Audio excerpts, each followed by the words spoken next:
Welcome back to McMahon Stadium in Calgary. We are moments away from the kickoff of the 2010 Western Final between the Roughriders and the Stampeders. The temperature right now is minus 17. With the wind chill, feels a little bit more like minus 24. And just like the Grey Cup last year, there's a lot of green in the crowd here, so it won't necessarily be an all-home game for the Stamps. Dave Randorf, Jock Climbey, Matt Dunnigan, and Chris Schultz. The Calgary Stampeders boys finished with 13 wins, best in the league, 626 points, best in the league, and they're right back in the West Division Final. The Saskatchewan Roughriders stumbled down the stretch, but rediscovered the magic last week, and there are 27 guys in the lineup today that had the heartbreak in the Grey Cup right here a year ago.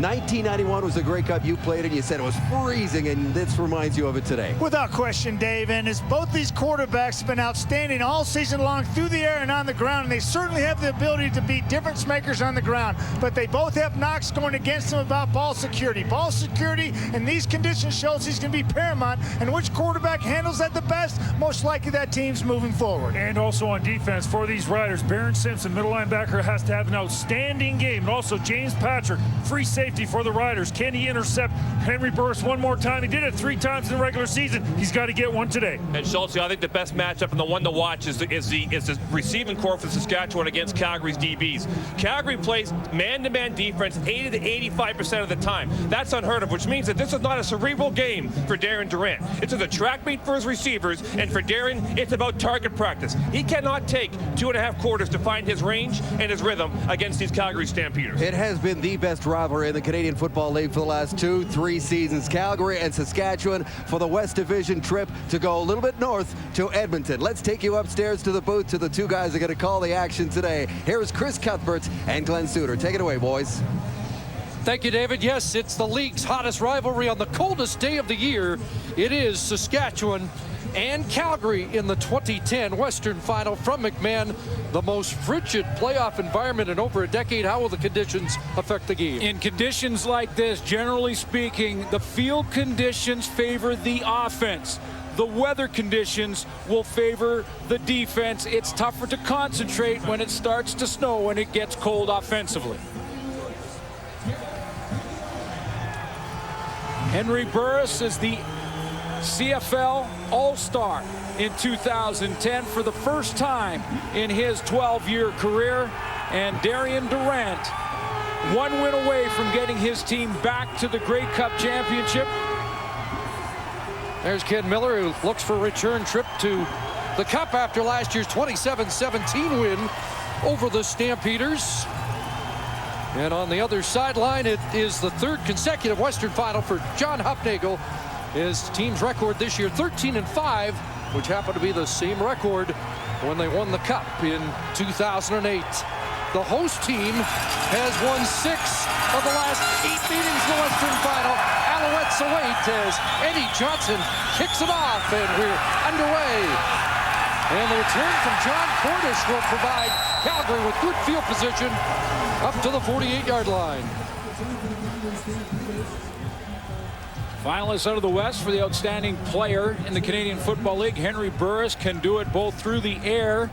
Leads the league in 2010 in touchdown passes and with his legs. His inspirational leader in that receiving core is Nick Lewis, 1,262 yards on the season, and they get right tackle Edwin Harrison back in the lineup after missing the last game of the regular season.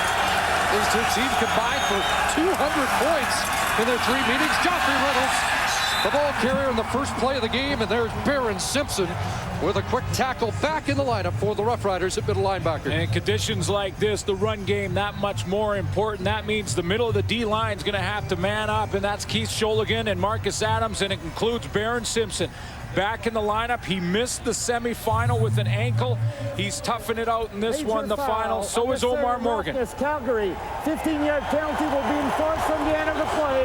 2nd down. Andre Prue in charge, and he did not provide a number, but a major foul on the opening play from scrimmage against Calgary will march it back to the Stampeder 37. Our starting lineups are brought to you by Rona, proud sponsor of the CFL. Rona, doing it right. We're told that Nick Lewis draws the infraction. 2nd and 23 for the Stampeders. And the pass is complete underneath, and Kenyon Rambo with the catch. And Rambo will be tossed out close to midfield at the 53-yard line, short of the first down. Now that penalty was on Nick Lewis, trying to assert himself early physically in this game. He's coming out on Tad Cornegay on that previous play. Little physical action there, and then a left hook to the jaw. That draws the flag. Nick Lewis puts his offense in a bind. They have to punt the football in their first series. So Brooke Dales and the Calgary punt team onto the field, and Ryan Grace Mullen has dropped deep.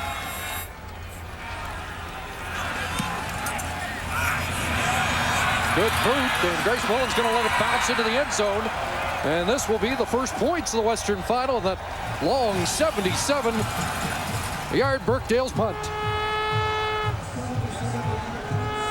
So first blood for the Stamps. And now Darian Durant will lead the Saskatchewan Roughriders out.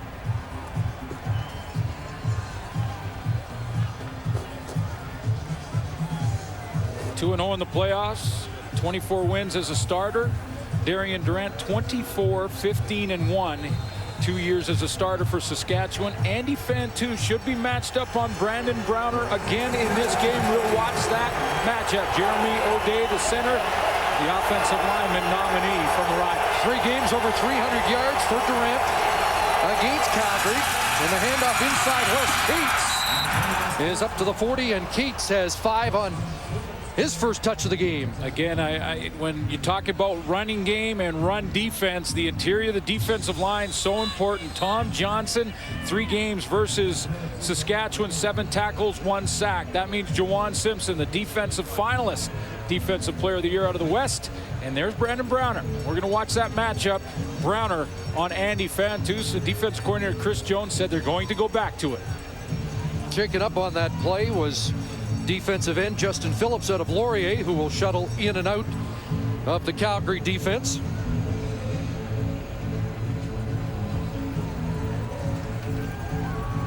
Andy Fantu's one big game against Calgary before the Stampeders went to that man-to-man matchup. Had over 200 yards, 255 to be exact, in that game. Was shut out in one game when they did put Browner on him, play in and play out, and they're matching up early and often in this one. And when he was shut out, Chris Getzlaff had a 201-yard receiving game.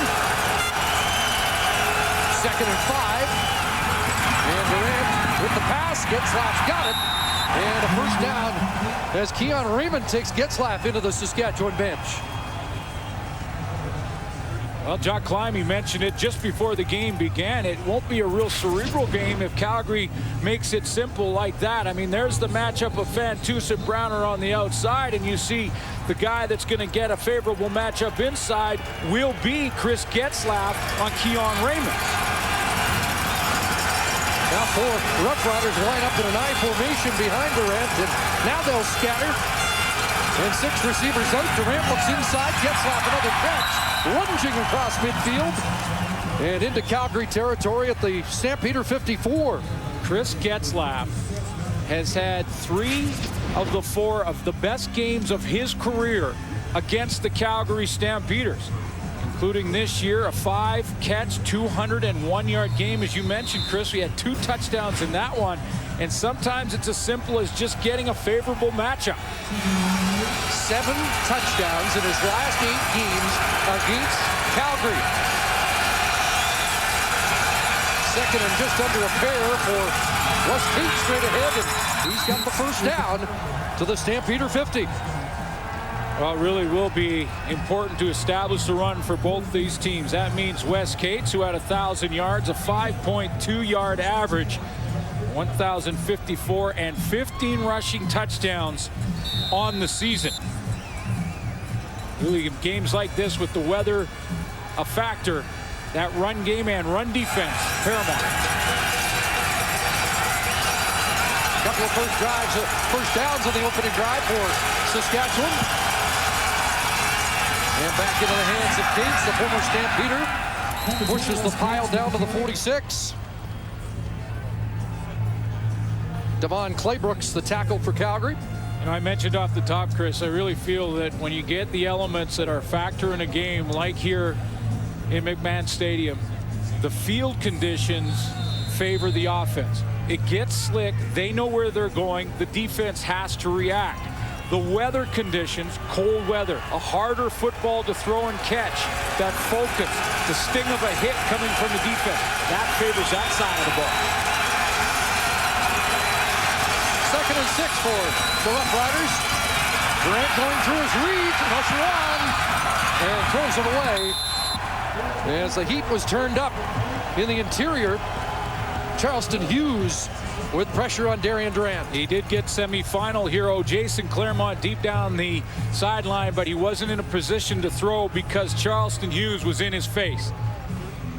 But not a bad series just to get some run game established from Wes Cates. He gets some pressure off the edge, and because of that pressure, he's not going to get a chance to go ahead and throw this deep. He did have Claremont open down the sideline. Didn't have time to get it to him. Really not much of a wind here, but it is behind Calgary in the first quarter as Eddie Johnson gets it to punt. And the native of Southern California will put that one out of bounds at around the 20-yard line. That'll be an illegal punt. Calgary likely to take it at the 22. Yard punt by Eddie Johnson. Calgary declines the illegal punt penalty and takes the football at their own 22-yard line. Double tight end formation. Fake to Reynolds, trying to drop it off for Lewis. And it's incomplete. Our quarterback comparison brought to you by Wendy's Baconator, the official hamburger of the CFL. We both know these two quarterbacks control the football. Darian Durant led in yards. Henry Burris led in touchdowns, but they can also run the ball effectively as well. And I look to see them to do a lot of that here this afternoon in these kind of conditions, to get outside and try and push the edges of the defense. Try and bounce it outside if they start focusing too much on their running backs.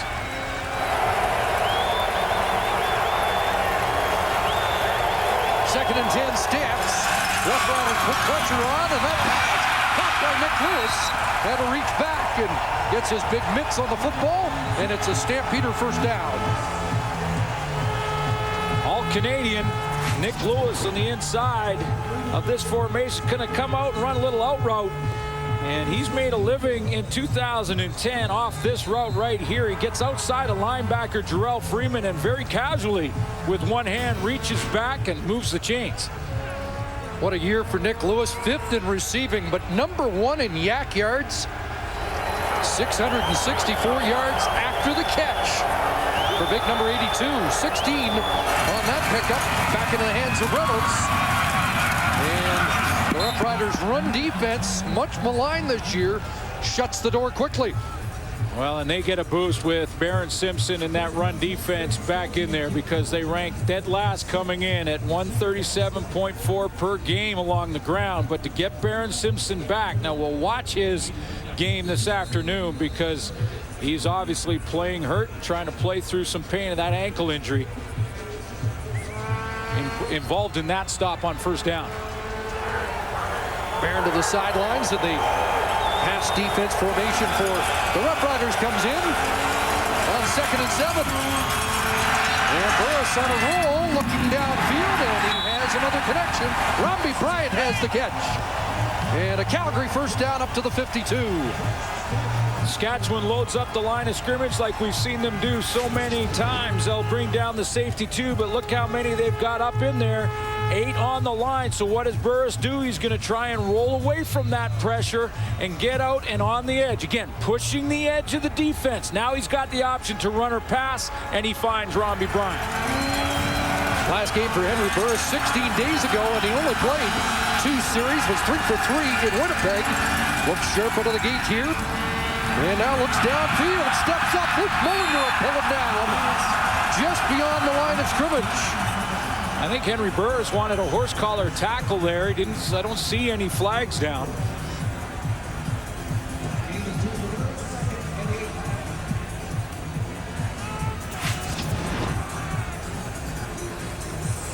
Burris going to, in that tight end formation, just take off down the middle. He sees a little seam there. Now here comes Mulliner underneath. Oh, he does a nice job of going down into the middle of the back of Burris and not grab the shoulder pad and up high on that shoulder pad area.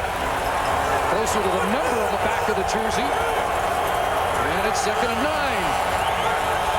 And the Roughriders line up. This time they back away. 3-man rush. And Burris has another completion. Jabari Arthur, the big target, kicks it outside and gets more yards.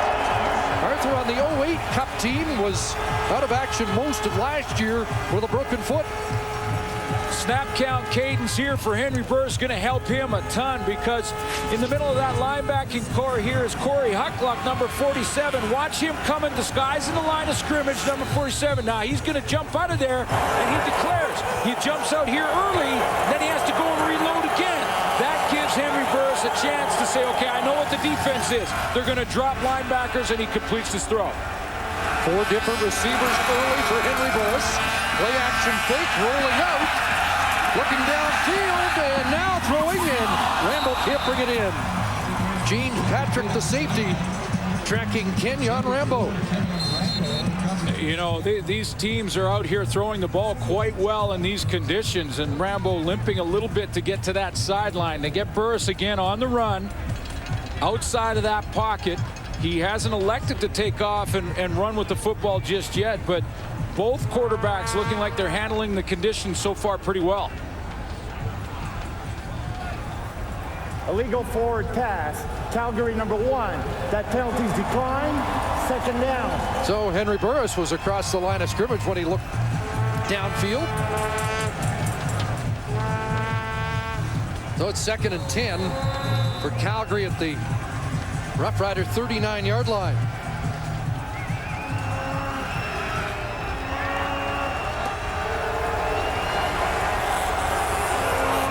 Can they line up in double tight end formation?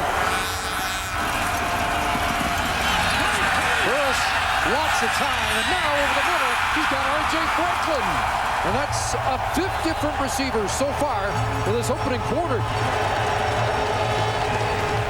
An area of the Calgary Stampeder football team that people thought was going to be a disaster this year has turned out to be a strength, and that's their offensive line up front. Going to provide nice protection for Henry Burris here. He's only going to get 3-man pressure, and they're all coming from the right side, so they've got that locked down. That allows Burris to take his time, move around in that pocket, move to the outside, and find R.J. Franklin over the middle. Demetrius Sumpas back, Edwin Harrison back at right tackle.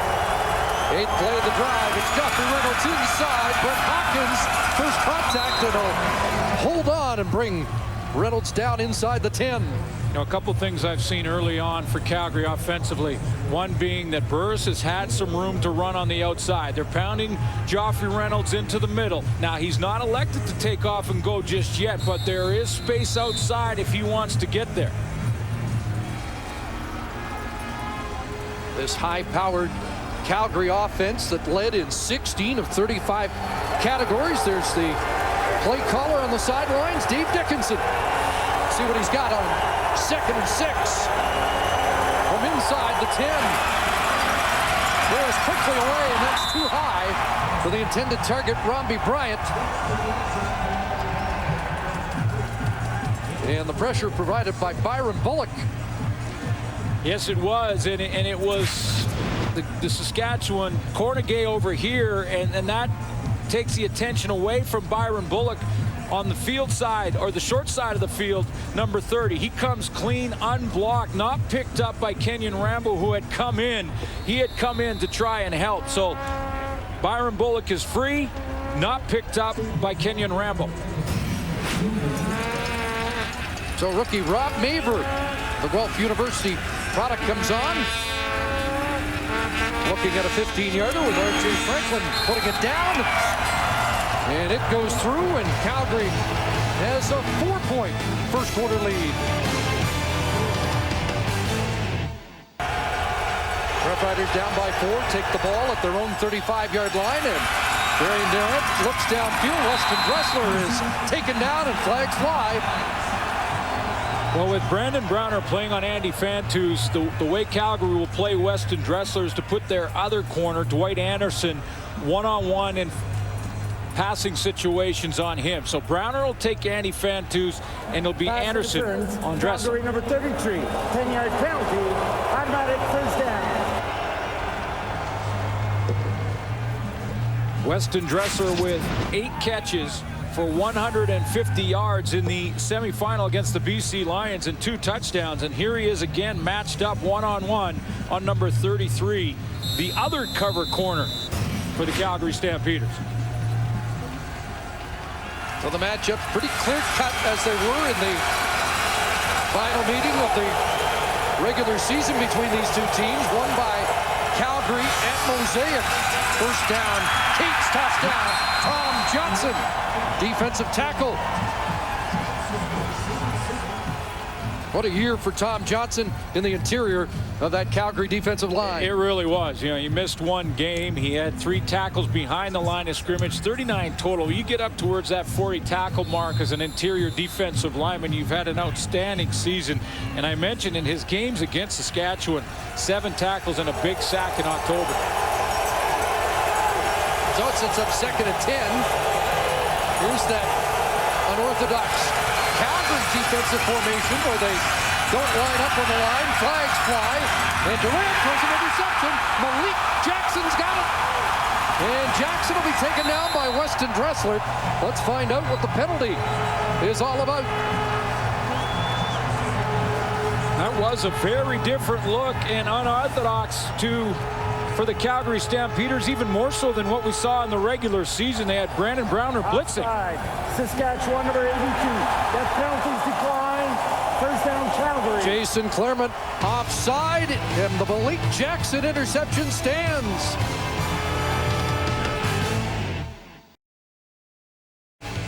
The CFL on TSN is brought to you in part by Nissan. Shift the way you move. Well, Darian Durant threw 5 interceptions head-to-head against Calgary this year. Malik Jackson has one early in the Western Final. Darian Durant was fooled by the defense there, just 3-man pressure, and one of the pressuring Calgary Stampeders was corner Brandon Browner. John Cornish in the game as running back, and not much there. Tad Cornegay finally steps up and brings him down. Go back and show you that interception by Malik Jackson and how it may have fooled Darian Durant. Go ahead and run it, guys. They'll show you the 3-man pressure as they start here. Now, hold it there. One of these guys right there, that's Brandon Browner, and there's 3-man. Now, Darian Durant has a chance here if he wants to go ahead and run the football with just 3-man pressure right through that alley. He doesn't take it, tries to force it with that many back in coverage, picked off by Malik Jackson. You'll get some more. They're going to come back next year, they're going to win it for big. Stampeders led the league in points off turnovers this year. Look at 2nd and 7. Burris, but he might have thought about running, dishes it off, and R.J. Franklin has a touchdown.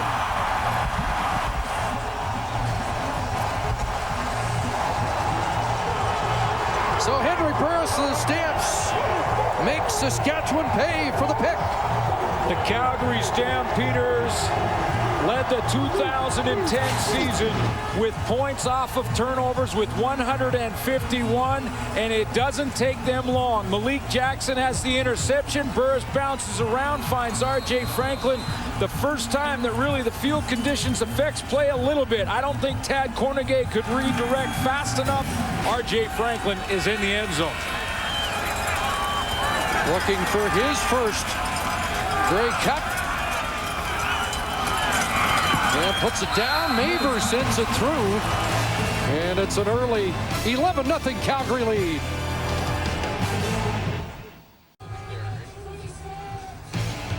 Well, the 98th Grey Cup is on TSN, and we have it covered better than ever. Extended pregame coverage begins at 1 Eastern, 10 a.m. Pacific, with kickoff of the big game at 6 Eastern, 3 Pacific. The Grey Cup on TSN next Sunday, November 28th. We know Montreal will be there. Love you.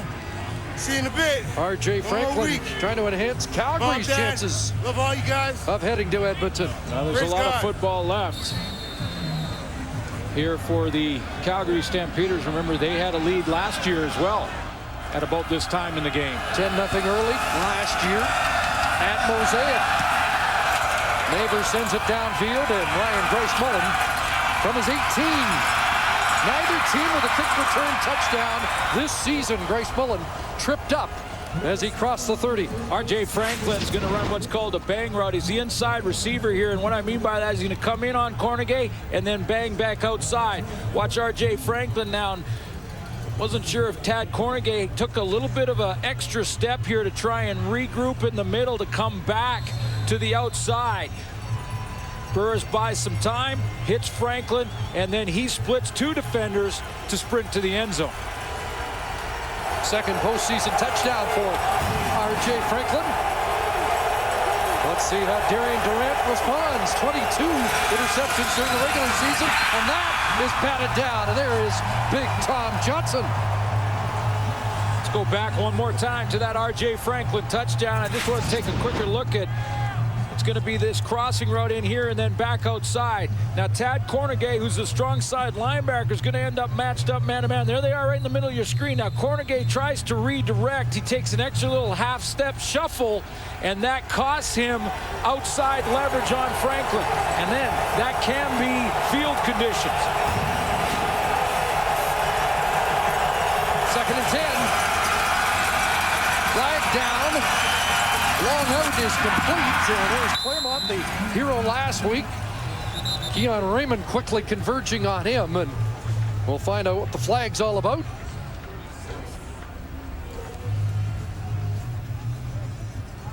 Looked like one of the Rider receivers may have been offside.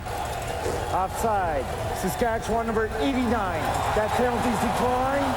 Third down. It is Chris Getzlaff, and it is a 2-and-out for the Roughriders. Tom Johnson making an impact in the middle of that defensive line for Calgary early. He's got some pressure. He gets a knockdown there. Just his second on the season, but an important one. Get Darian Durant in a 2nd and long. Mentioned that Eddie Johnson had just a 24-yard punt. First time he was sent out.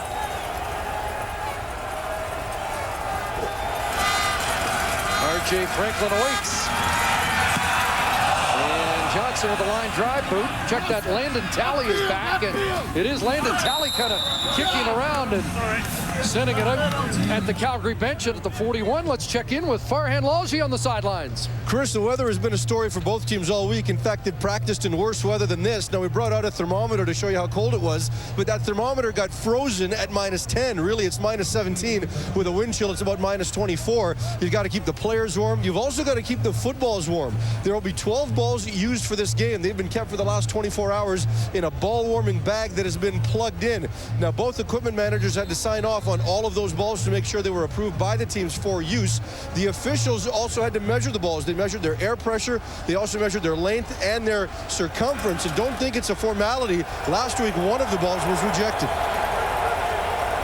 Need one of those bag warmers up here for the frozen water bottles we've got up here. Fans and yeah, everyone's bundled for this one. When it gets down to where the thermometer is frozen, you know it's cold. But good for Calgary fans to get out. This place is sold out. There's some Saskatchewan fans in the crowd, as there always is. But way to go, Calgary Stampeder fans. The thermometer is frozen solid, and I guarantee you, because I played in games like this, that football feels like a brick once it gets out there. Should be the final play of this opening quarter. A 2nd and 4 for Calgary, and back in the hands of Joffrey Reynolds, and he's going to be stopped short to the first down. There's Corey Hucklack.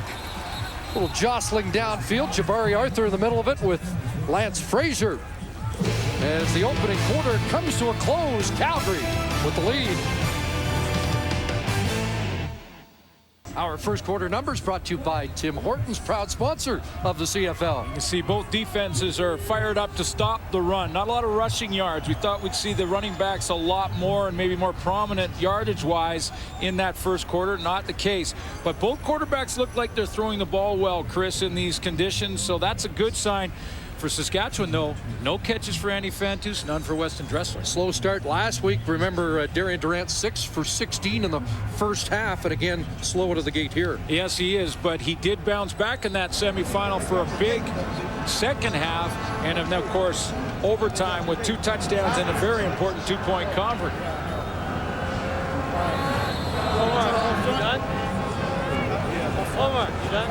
Durant getting ready to bring the offense back onto the field as Brooke Dales gets set to punt it away to Ryan Grace Mullen.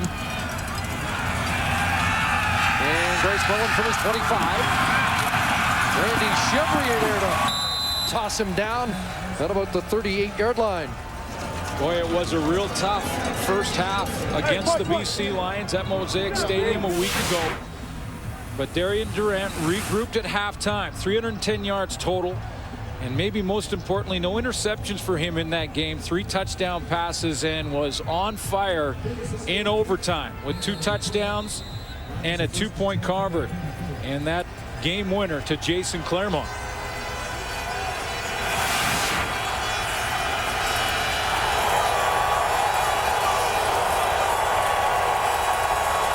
First down for Durant. Little play action fake and trying to get it in there for Fantus. Can't thread the needle. Tight coverage again on the top receiver in the CFL.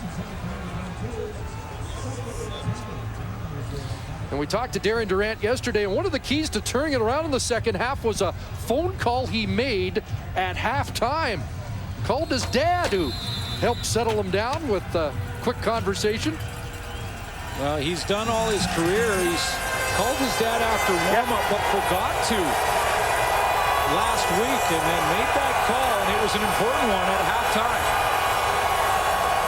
2nd and 10. And Fantus, they can't hook up again. Pass behind the intended target. And again, Roughriders are 2 and out. And again, a bit of a shaky start here because he has thrown this football to Andy Fantus, who's coming across the formation and has a lot of space to probably turn around, turn up the field, and get that first down. And that ball well behind the intended target. So another slow start.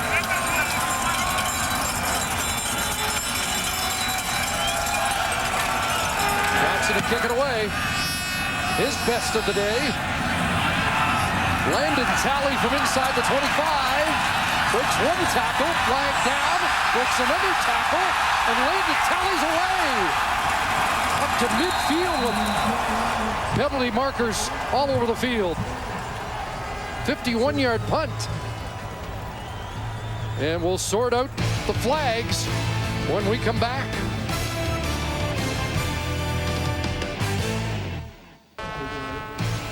Closed captioning of the CFL on TSN is brought to you by the Plan by Investors Group, a personalized approach to financial planning. Well, it would have been the longest punt return of the year for the Calgary Stampeders, 37 yards, but 2 illegal blocks on the play brings the football back to the Stamp 17. Fake to Reynolds. Now they dump it off to Nick Lewis, who's brought down quickly by Jarrell Freeman. I mentioned off the top, Henry Burris is the All-Canadian at quarterback this year. First time in 12-year career that Henry Burris has been named. And John Huffnagel, every year that he's been the head coach here, has named the Western All-Stars as a group and then waited for the team to react, and then the All-Canadians individually, so they get their due. And when they announced Henry Burris, there was quite a cheer in that locker room. Also the finalist out of the West for most outstanding player there is a catch for Rambo, but he's going to be short of the first down at the 25. Of course, the last playoff action for Kenyon Rambo was back in 2008, and of course he had a big game in 07 in the West Final. Over 150 yards there. Roughriders needed a stop there, and they get one, and should get the ball back in decent field position as Ryan Grace Mullen awaits it around the Roughrider 50-yard line. And with a bit of a slow start, not quite as bad as last week, I wonder if Darian Durant in 12 minutes calls that again. They might get a phone on the sidelines here. Here's Bryce Mullen. Gets by the first play, but brought down by the veteran Mark Caliste.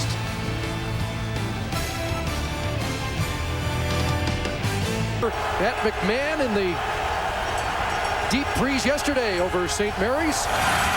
Darian Durant trying to get it going deep. Weston Dressler can't bring it down. Looked like he had a step on Dwight Anderson. Well, it really did, and it also looked like that ball was put in a perfect spot on his outside shoulder. Dwight Anderson was trying to catch up and was on the inside of Weston Dressler.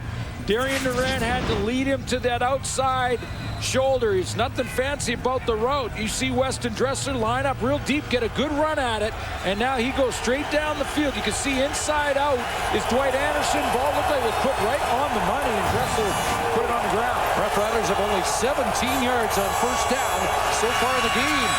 Second and long again. Durant steps up and will take off first time today. And Darian Durant's got first down. Still going. And he'll power his way down to the Calgary 40 and run over Dwight Anderson. In the semifinal, there was a big run by Darian Durant in a 13-play drive that was a difference maker for Saskatchewan to grab this momentum. And I'm wondering if Darian Durant may have just grabbed some Saskatchewan momentum right now with this run, because you gotta love the end of it. First of all, a good move to cut back right here, but watch him be the hammer and want to take on contact right there and drive Dwight Anderson right out of bounds. You gotta love that. Well, that run last week was in the third quarter, so he steps it up a little earlier today. The leading quarterback rusher in the league this year. First down at the Stamp 40, a lot of time. Anybody home? The pass falls incomplete, short of Jason Claremont. I've said this many times throughout this season, but I really believe Darian Durant is a better quarterback when he starts to run the ball a little bit, when he gets out of the pocket and breaks down defense with his legs. Look at him. He's a leading rusher at the quarterback position in the CFL this year with Henry Burris, number 2. Both quarterbacks were reluctant to run the football in the first quarter. They're starting to break it down a little bit now.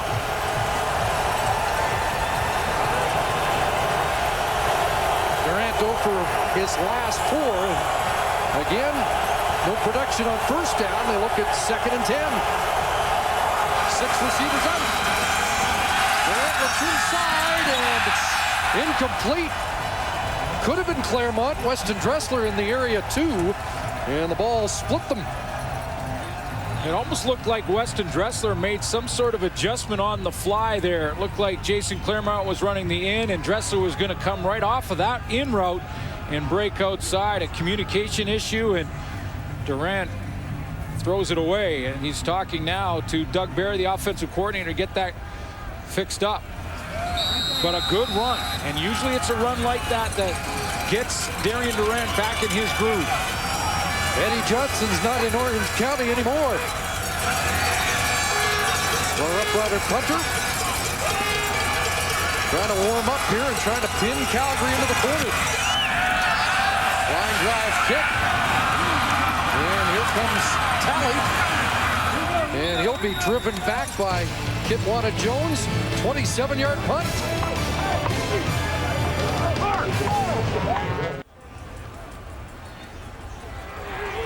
Back at Frigid McMahon Stadium, and on the sidelines, Farhan Lalji.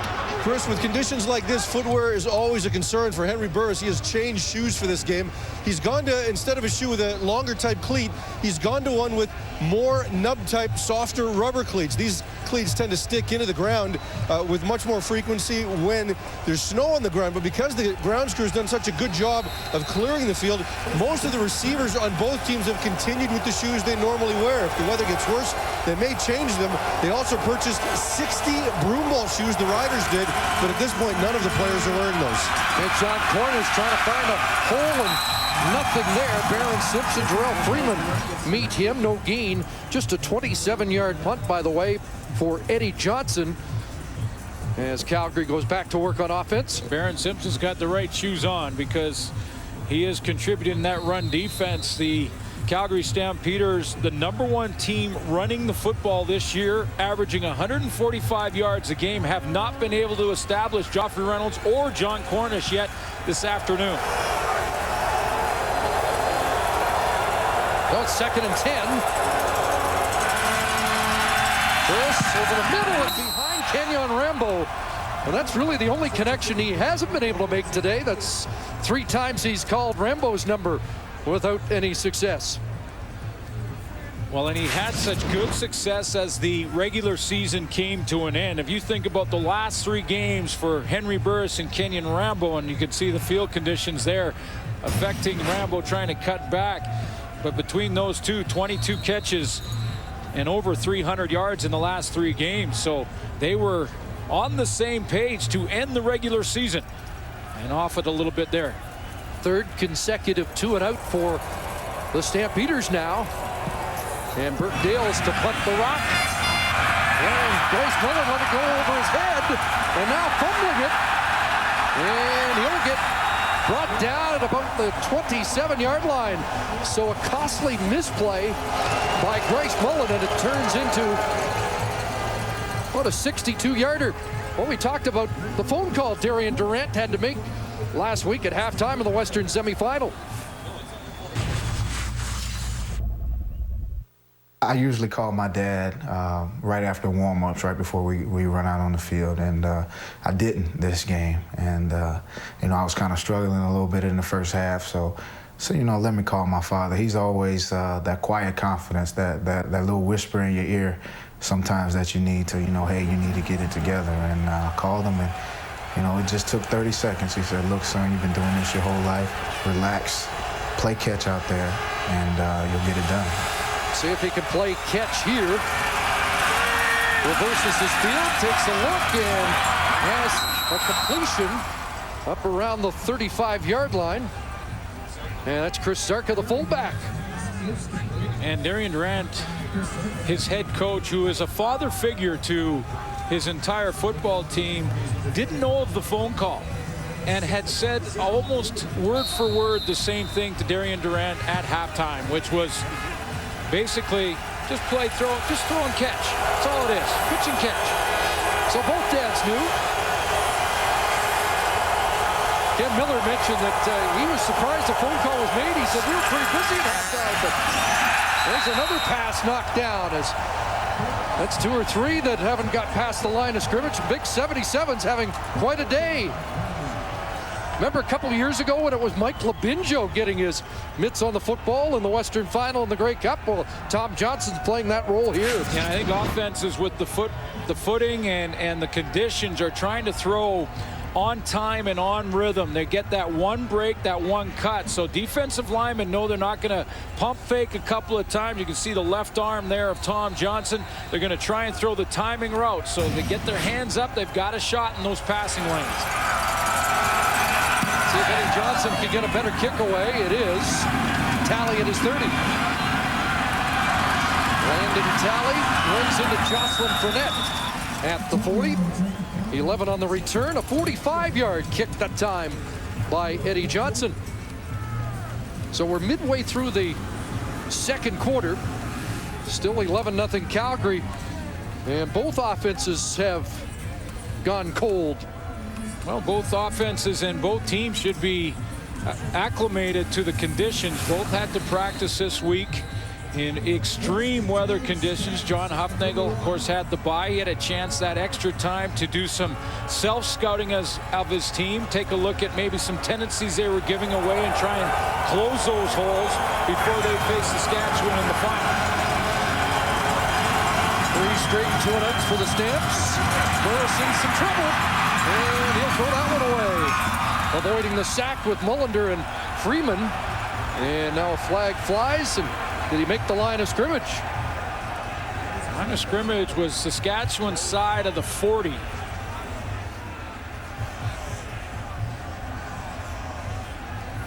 There was a Calgary receiver out there, and I think that's part of what Henry's appealing. Intentional grounding. Calgary number 1. Loss of down. 2nd down.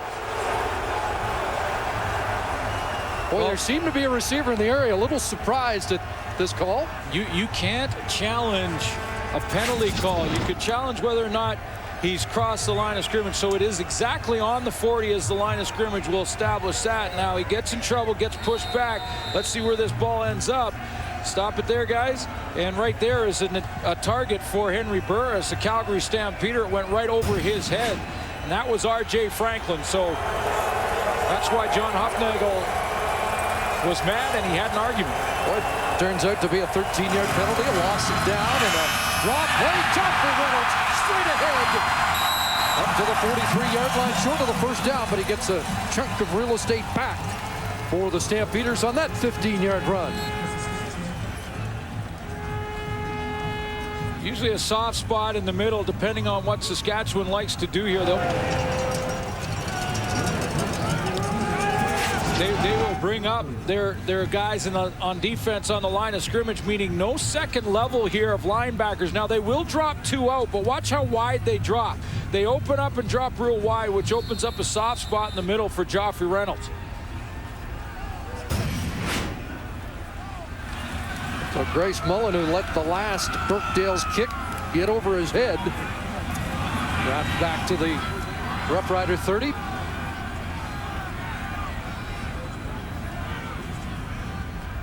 And a time count violation. They didn't have the right personnel on the field, and now Carl McCartney comes on. Calgary number 16, 5-yard penalty, still third down. So a rookie mistake. We'll march it back. And Birkdale's lets McCartney know he's not happy. Once you get over by the heater, it might be tough to leave. Well, time of possession that much more important because you're keeping the other offense cold on the sideline. Shorter kick and on a hop. Here's Grace Mullen trying to get outside and gets stopped in his tracks by Jabari Arthur. There is a flag on the play on the near side of the field away from the return.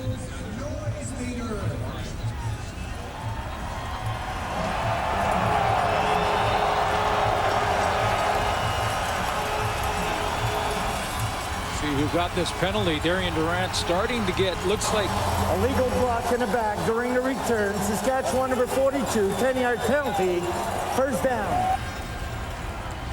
Starting to get his rhythm back a little bit, but he hasn't found Andy Fantuz yet. We talked about the matchup out of the gate. Let's take a look. Brandon Browner jamming Fantuz on the line. Now, to be fair to Andy Fantuz, at times he is not running a route. At times he's trying to block, so it may look like he's well covered, but he's actually going out to block for a running play. But Andy Fantuz, 0 catches so far. Gotta get him going. Not sure the penalty was on. No 42 in the Saskatchewan lineup. And Malik Jackson will wrestle down the receiver, Kerry Coke. Every now and then they'll go away from it, or Brandon Browner, even if he's covering Fantuz, will play off and give him some room. But I want to show you the difficulty of the footing and the conditions on the footwear for the offense. You see how Fantuz has to take that extra couple of steps to settle down there to provide the target for Durant. It was too late, and he went away from it. Just 3 on the completion to Coke, 2nd and 7.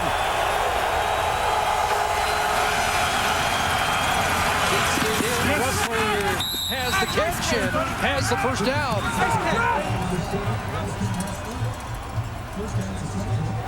Weston Dressler, 3 games against Calgary, 17 catches, 300 yards, and he's got 3 touchdowns.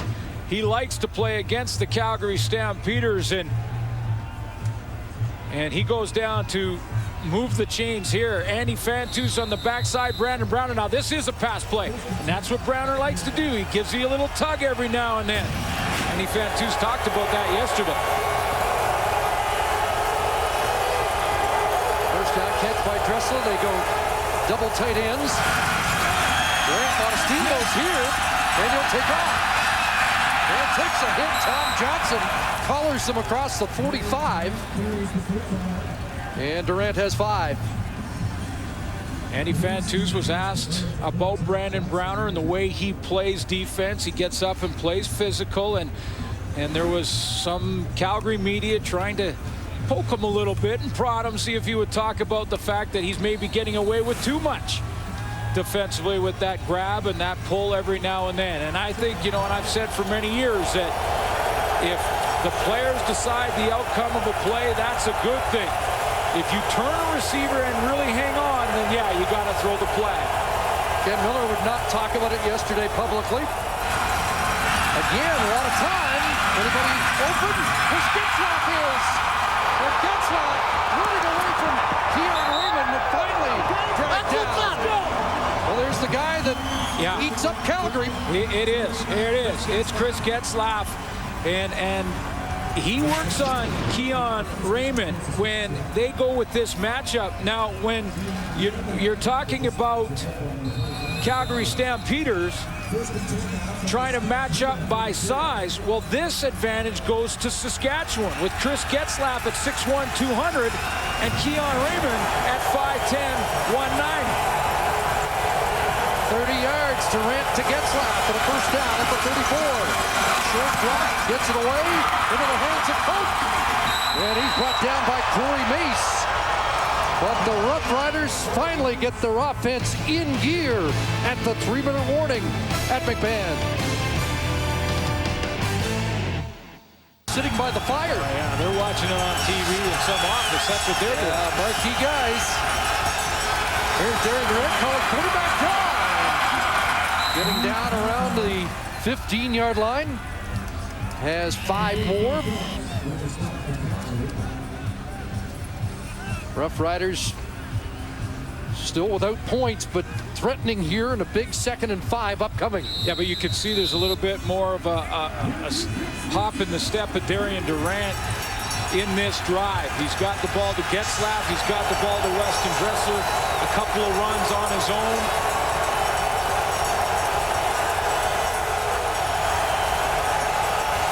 To get to the 10, Calgary shows blitz, gets it away, has a completion, and a first down.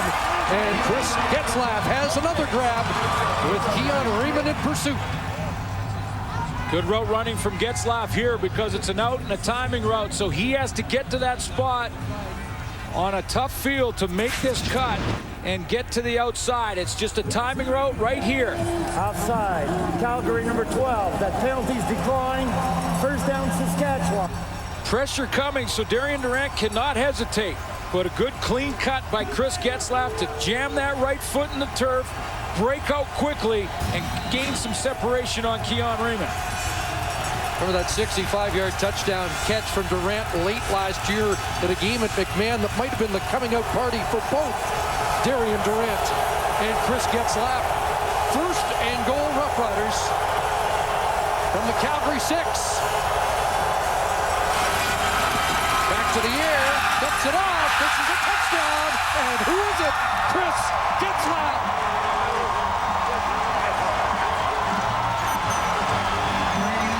Who now has 9 touchdowns in his last 9 games against Calgary, including the last 2 playoff meetings. Pretty good protection up front, first of all, for Darian Durant. 3-man pressure, so the Calgary Stampeders uncharacteristically drop into a zone down against their own goal line, and Getzlaff cuts underneath all the linebackers covering in that curl area and hits to the end zone. Good job, buddy. Big plays, baby. Nice work, baby. Big plays, big plays.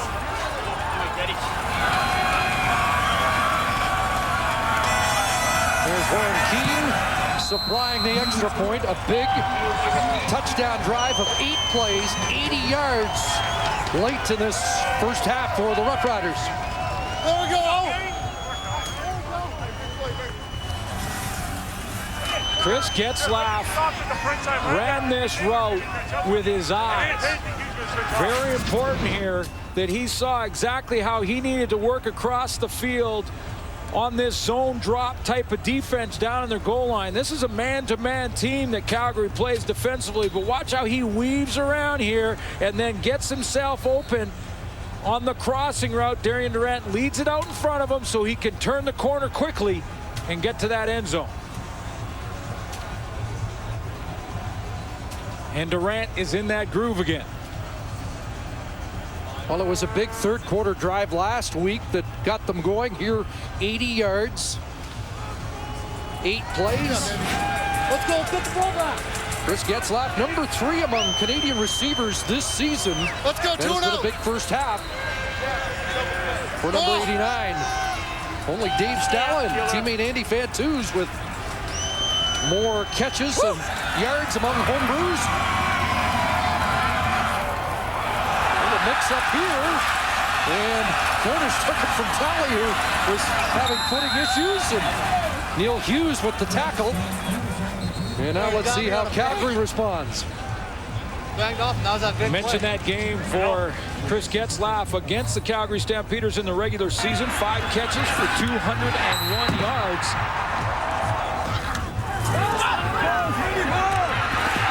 Couple of touchdown catches in that game. That's the game that Calgary shut down Andy Fantuz. No catches for him, and Darian Durant did not hesitate to go to one of his other weapons in Chris Getzlaff, and a big game for him. Nick Graham's now on the corner for the Saskatchewan Roughriders for Omar Morgan. Left in as Joffrey Reynolds up to the 32-yard line.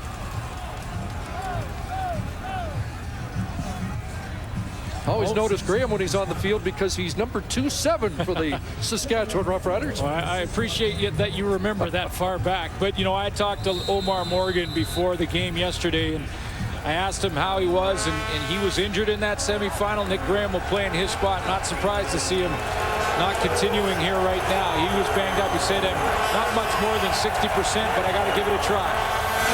Second and 4, big pressure, and it's complete for the first down as Kenyon Rambo has the catch. Kenyon Rambo, who led the CFL in 100-yard receiving games, even though he missed the first 4 weeks of the season. 1-2-3 throw for Henry Burris, who does have pressure. I believe it was Mike McCullough coming from the outside. If he doesn't get this ball out of there in a hurry, he's going to have trouble from the backside on the blitz. 96 seconds remaining here in the opening half. Calgary first down at the Stamp 44. There's the long out, and wide open is R.J. Franklin. And you can hear them leather popping there right at the first down stick. It's about a 52-yard throw, and I know it's for a gain of 10. But when you're on the hash mark in the Canadian Football League like Henry Burris here, and you're throwing to that guy way outside the numbers in R.J. Franklin, you've got to get it over 40 yards east-west, and then the 10 yards north-south. Now, I'm not a math major. When you add it all up, it's around 50 yards or so. I was below a math minor. To get the first down right at midfield for the Stamps. Burris steps up, unloads, and there's Reynolds. That'll be brought down by Barron Simpson at the Rough Rider 50-yard line. You know, it just seems to me that Henry Burris just watched a guy who kind of looked up to Burris and what he's accomplished in Darian Durant. Watch Darian Durant put a drive together, go down and find Chris Getzlaff. And is it just me, or has Henry Burris got another jump in his step, another gear all of a sudden? And what did John Hufnagel mention yesterday? How do you handle the momentum changes in a game like this? That will determine it. Well, we saw momentum change with that Rough Rider scoring drive. Here's the Stampeder response so far. And now the screen is picked off.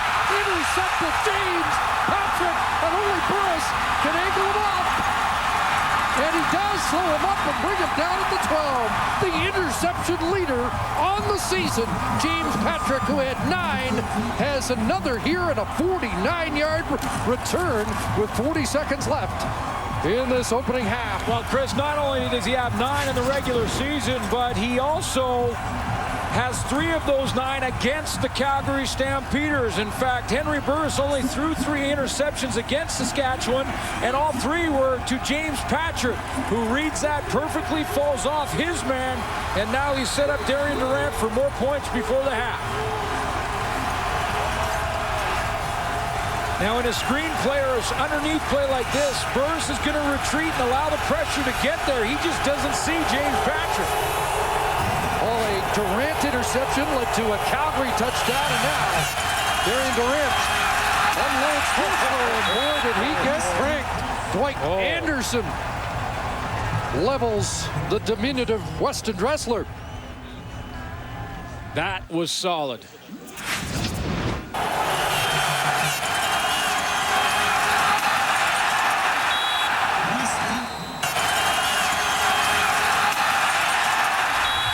At -20. That hurts. And it might hurt Dressler even more when he thaws out. No gain, 2nd and 10.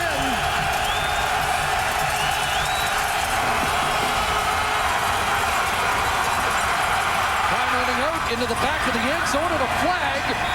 And the intended target was Andy Fantu's Brandon Isaac in his face, and the penalty flag in that area. I saw Brandon Browner make contact with Weston Dressler. I think they switched up. Contact on receiver before the ball was thrown. Calgary number 27. After distance to the goal. 1st down. Well, it looked like they switched receivers, and Brandon Browner ended up picking up Weston Dressler. Now here's Dressler here. We'll follow him and you'll see what happens. Browner's going to be right underneath the goalpost. They're going to switch receivers there, and he just flat out knocks Dressler down right in the middle of your screen. Coming across the middle, he steps into him, completely eliminates the crossing route. That's illegal contact, and they'll be on the goal line. Or half the distance. Correction on the previous. Let's see if they're going to reset the clock. On the previous play, the line of scrimmage was behind. It's going to be after distance. 2nd down repeated. Yardage was beyond the 10 yards before the play, so they're going to go half the distance on illegal contact. If it's pass interference, it's the 1-yard line. The ball wasn't thrown to Dressler. It's illegal contact. It's half the distance. Browner says, I was defending my ground, and he was square to the line of scrimmage when he made contact. So it will be 2nd down, as Andre Proulx mentions, and 2nd, and they have to get to the 1 for 1st down, but with 9 seconds left. One try. This is probably one shot before a field goal.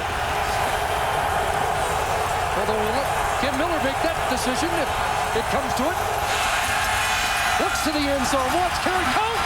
He's got it. Touchdown, what a catch. Kerry Coke in the end zone. And the Roughriders have the lead.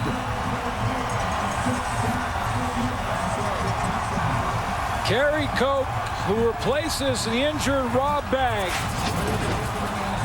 has just made play after play down the stretch. And this offense has not missed a beat. What a catch in the back of the end zone. Ken Miller told us when he first went in how he attacks the football as a receiver, and what a great illustration of it there. After the play was over, major foul, unnecessary roughness, Calgary number 33. 15-yard penalty will be enforced on the kickoff. Dwight Anderson better be careful. He might get another one. He was over there talking again to the officials.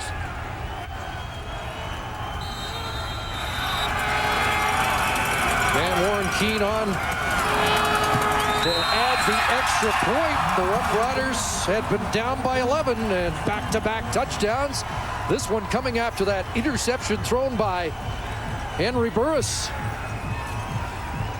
And you have to wonder, was there a phone call made on the sidelines by Darian Durant? Or maybe he just hears Israel's voice in his head. But what a catch at the back of the end zone by Kerry Coke, who's going to work to the inside and then keep that inside position on the defensive back, Calgary Stampeders. Kerry Coke is going to stem there. Outside release, bend it back into the middle, keep that body in front of that defender, make the catch at the back of the end zone. Textbook.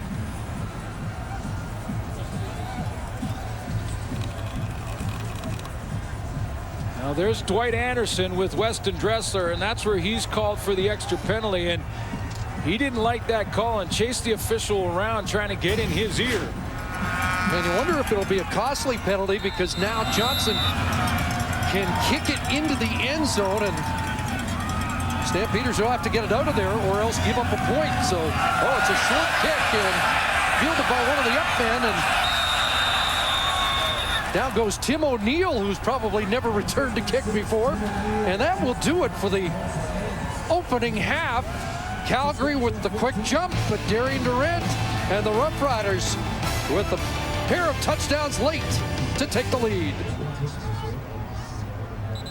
The temperature has now dropped down to -25 with the wind chill. How you Tootsie, Chelsea? That's good. And can you believe that Chris Cuthbert said we were inside by the fire? We've been out We were roaming around. on the sidelines, guys. Taking We're in the cold, atmosphere. in the elements, doing our job. Exactly. Those guys. They By have the no idea. fire. We're professionals.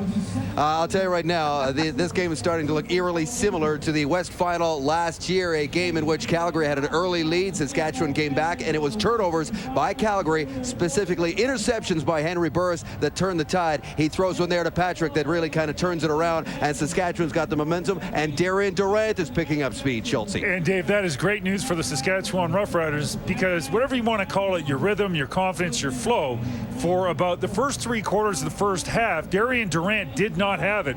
But then it kind of all clicked in, and early in the game, he had time, he had receivers. That ball was thrown behind the receiver. That's on Darian Durant in terms of accuracy, and that was followed up a little bit later. Again, he has the opportunity here, set his feet, throw the football. That one is tipped away incomplete. He didn't thread the needle with the efficiency that you see. Later on, at the start of the first quarter, there's Darian again. He's got time, he's able to look, he's able to roll, he's able to have his vision. It goes into the turf. But as this half progressed, he got it together. Now, what does that mean? It means he has to keep it together in the second half. Stay calm, stay cool, stay collected, and gain confidence from the last quarter of that first half. Well, Chris, I think there's a reason why Darian Durant looked a little flummoxed there in the first half, and that's because Chris Jones, defensive coordinator for the Calgary Stampeders, completely topsy-turvied on him. He had no idea what he was going to be getting. He thought he'd be getting 80% man-to-man because that's what Chris Jones defenses do. They've always done that. Well, it's amazing to watch what has happened here in the first half. Calgary's come out and gone 80% zone. They're playing a whole bunch of cover 2, and that interception you just showed, Chris, was another example of cover 2. And Darian Durant looked confused to me in the first half, at least for the first quarter and a half, because he was not expecting this at all. Andy Fantu's expecting Browner to follow him everywhere. He has not been following him everywhere because he's been dropping off in zone. However, when Andy Fantus has gotten man-to-man, Browner has been doing this. I've been watching those. Everybody does every play, a little tug by Browner. Jockey, talk about the chess match. And I've been watching this first half here, and I believe that there's some things that Calgary Stampeders offense are not taking advantage of. You know, teams such as Saskatchewan Roughriders will have situational substitutions. On 1st and 10, you'll see one group. On the 2nd and 10, you'll see another group. And you'll see 5 Saskatchewan players go off after 1st and 10, and 5 come on.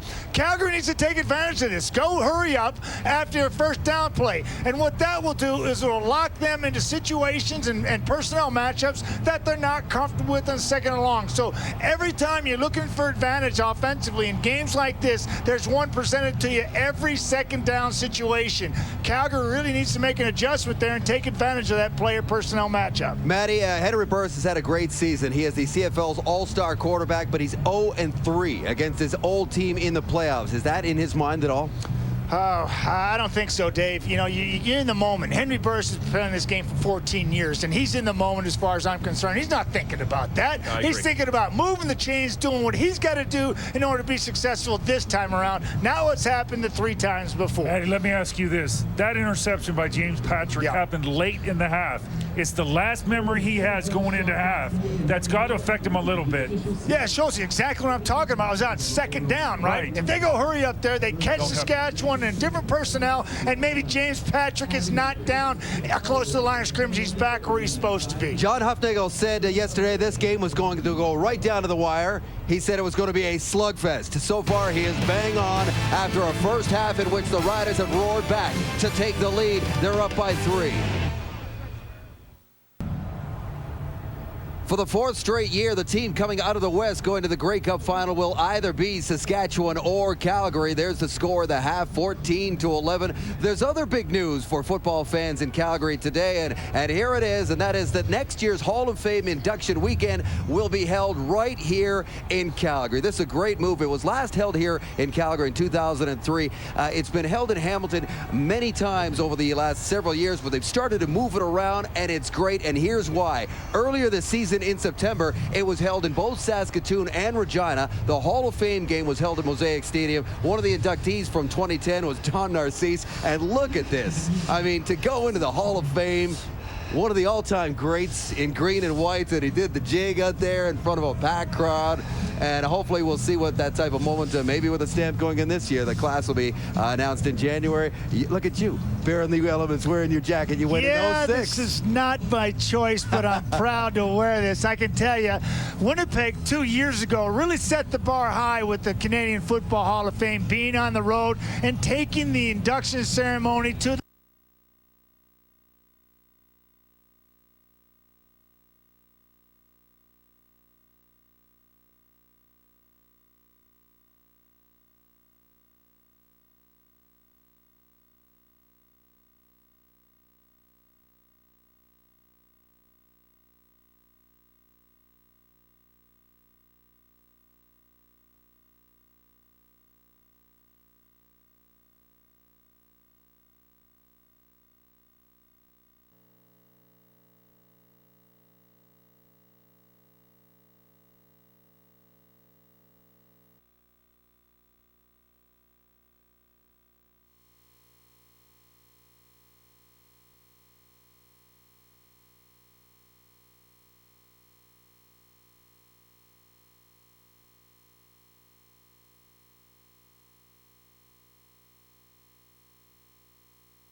chocolate donut. Hello, Canada. We'll get you back to Calgary shortly, but let's update you what happened in the East Division final in Montreal earlier today on TSN. It's the Argos and Alouettes first quarter. Anthony Calvillo with time, and he'll spot a wide open Jamal Richardson untouched, 53-yard touchdown. The Owls are up 10-0. Now we're still in the first, and the Owls special teams take over. Tim Maypray picks up the punt at his 25, and he'll find the seam, and well, there's no praying for him because Maypray goes all the way, 85 yards on the return. That made it 17-0. As the Owls cruise from there, win 48-17 as they advance to the Grey Cup next Sunday. They'll try to defend their title. Of course, the game to be played in Edmonton. And the Raptors, they beat Boston by 1.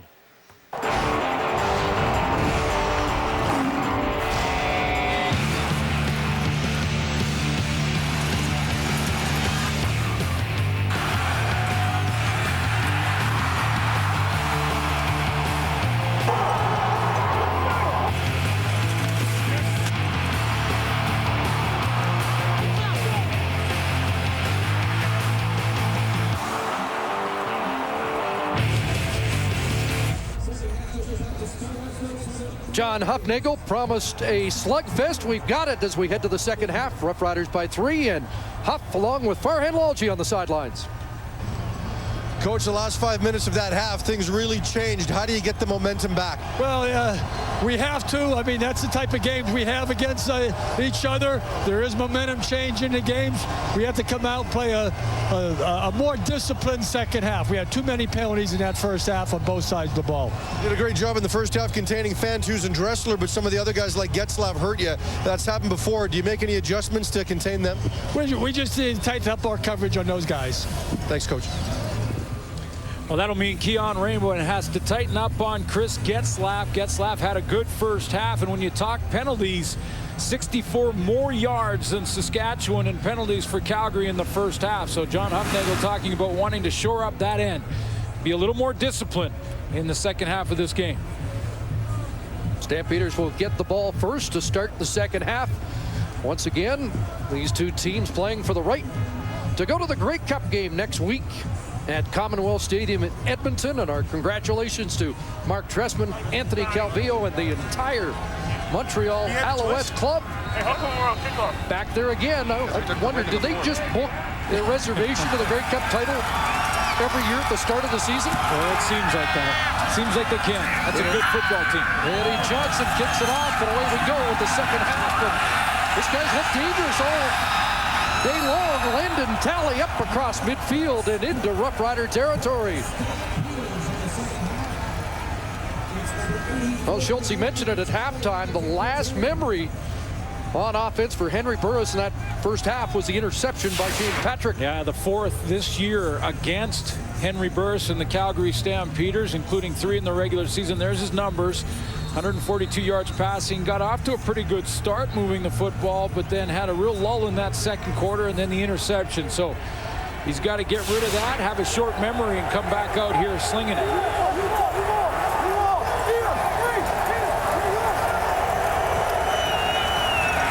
They started the Rough Rider 53. Quick hitter, Jarrell Freeman takes down Nick Lewis. And that's exactly what John Hufnagel and Dave Dickinson do to get him in a rhythm now. And like Chris Schultz said at halftime, to get him back in that groove is to get the quick passing game. One quick step, he showed the ball to Joffrey Reynolds and then whipped it quickly to Nick Lewis. A couple completions like that get your confidence back. Against the Rough Riders in the regular season, Calgary outscored Saskatchewan 33-10 in the third quarter. Stamps have been a good third quarter team all year. Look at that. The run defense slammed the door shut. Ryan Lucas, the Vancouver native, with a big tackle, and it's another 2 and out. Well, it's basically a run blitz. In other words, they're going to put everyone on the line of scrimmage. There's Tad Cornegay and Mike McCullough, 2 linebackers there. Jarrell Freeman on the opposite side. There's your third linebacker. They're all up on the line, and they attack. Jarrell Freeman off the edge, Byron Bullock. And you're right, it's a team meeting, a team defensive meeting on Henry Burris. So the Stampeders squander the opportunity with good field position to score points. Now Burke Dales looks to pin them deep, and this one, well played by Grace Mullen to let it bounce into the end zone. They do get a point, but not what Burke Dales was looking for.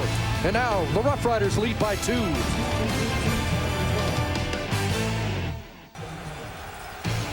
Closed captioning of the CFL on TSN is brought to you by The Plan by Investors Group, a personalized approach to financial planning, which is part of playoff action. These guys are doing some financial planning. A little extra money on the line here in the Western Final. A chance for the big money in the Grey Cup. Darian Durant, a lot of steamboats again, and he's going to throw that away. Darian Durant off to a slow start, as he got off to in the semifinal against the Lions, but he didn't wait till halftime to regroup. This time he regrouped in the second, had 102 yards passing. Of course, the numbers are going to be down because of the conditions, but a good second quarter for Darian Durant. And did the passing yards come, for the most part, after the rushing yards were put on the board? Just seemed like that 22-yard run got him going. As a run early in the third quarter last week did. 2nd and 10. 3-man rush. Got a time, and now running out of it, and down he goes. Tom Johnson, or check that, Brandon Browner with the tackle and the sack. We've seen this a couple of times where they'll line Brandon Browner up on Andy Fantus, but this time they try and confuse Darian Durant. He's just to the right of your screen here. There's Fantus there. Now, as he comes off, he's going to make it look like he's going to cover Fantus. Then he comes on the blitz. Now he's working on Dan Goodspeed, works inside him, and finally gets home.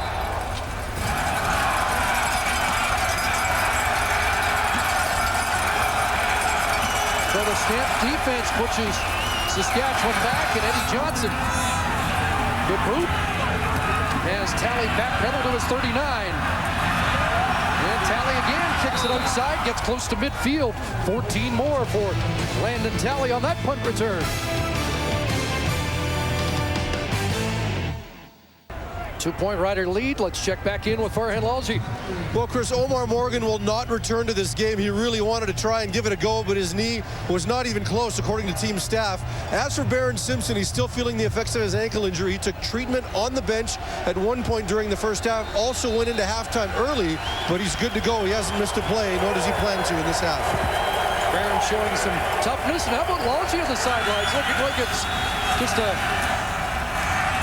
nice spring day. Henry Burris in the ground, and what a hit on John Cornish. Jarrell Freeman with a huge hit on the Calgary running back. Jarrell Freeman talked about Barron Simpson and what he means to this defense after that big hit, and he could take a little bit of this nickname himself. He said the minister of defense in the middle, number 2 there, has made a reputation as being a tough linebacker. He says when Barron Simpson plays, he brings a thump to the game. Jarrell Freeman just brought a thump to John Cornish. Did he ever? No gain on the play, 2nd and 10, and flags fly. But you got to love Barron Simpson gunning it out. I mean, this is that ankle injury, the last game of the regular season. And for Simpson to just gut it out, get treatment in between. The cold makes those nicks that much tougher to fight through. And he doesn't want to be pulled off that field. I asked Joffrey Reynolds. Offside. Calgary, number 85. 5-yard penalty, still 2nd down. Kenyon Rambo called for the offside. I asked Joffrey Reynolds, I said, you know, you got your job to do. Does it matter to you who plays in the middle of the defense? Do you care if Barron Simpson plays? And without hesitation, Joffrey Reynolds looked at me, oh yeah, no, I want to know if he's in there or not. Well, Barron's on a mission, 10-year veteran of the league. 5 times he's led the CFL in tackles, has never won a Grey Cup. 2nd and 15, and Henry Burris over the middle, and he guns it in there. Big catch there by Nick Lewis. You know, Matt Dunnigan told us last night at our meeting that he'd be key today with those big hands in the cold weather, and that's a clutch catch to sustain a drive. Well, you know, Nick Lewis is physical, right? He loves the contact. He doesn't mind getting down on the ice, getting down in the snow. Nice little double move on Tad Cornegay. Little outside fake. He didn't slow his momentum and then came back across the middle, had to go down low to make a tough catch. 29 second down catches on the year. That was 4th in the league, and a big one on 2nd down. 16 yards for Lewis. Now John Cornish with a cutback. Finds the lane. John Cornish down to the 20 and finally brought down by Nick Graham. John Cornish rips off another big game.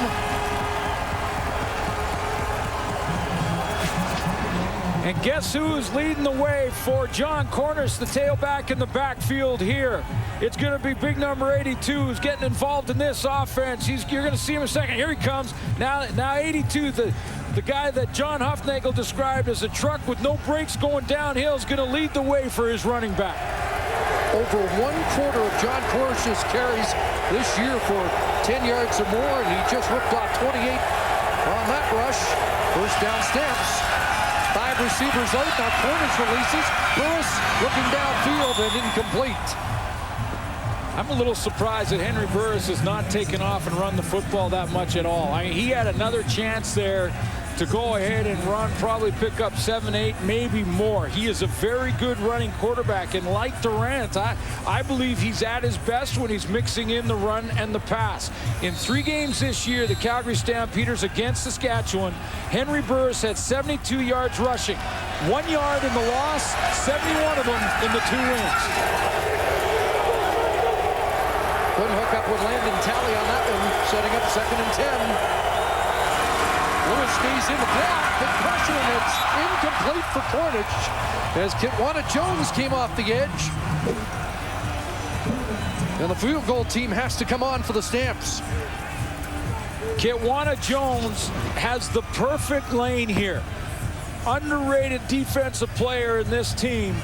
He's got 2 sacks in the regular season against Henry Burris and is the perfect rush lane. He made Burris throw it around Kitwana Jones to get it to Cornish, because if he does, Cornish is probably still running.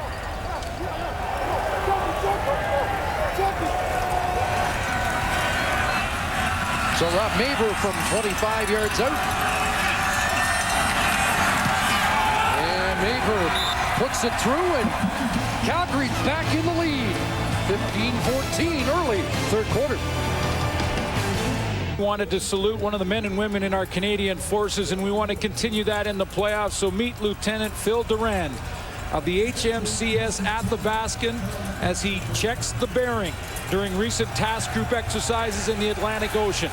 Roughly 1,900 regular, reserve, and civilian personnel make up the Canadian Navy, currently celebrating 100 years of service to our country. I'd like to thank all the men and women of the Canadian Forces. Second half motion, 9 minutes to go, 3rd quarter.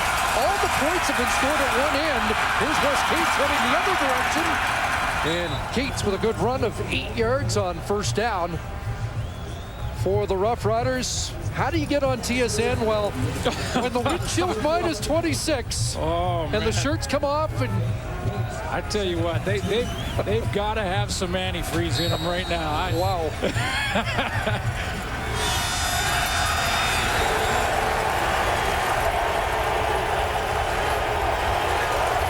2nd and 2 for the Roughriders. Back to Cates. Bounces off first contact's got the 1st down. Ball popped loose. And Calgary says they got it. Oh boy.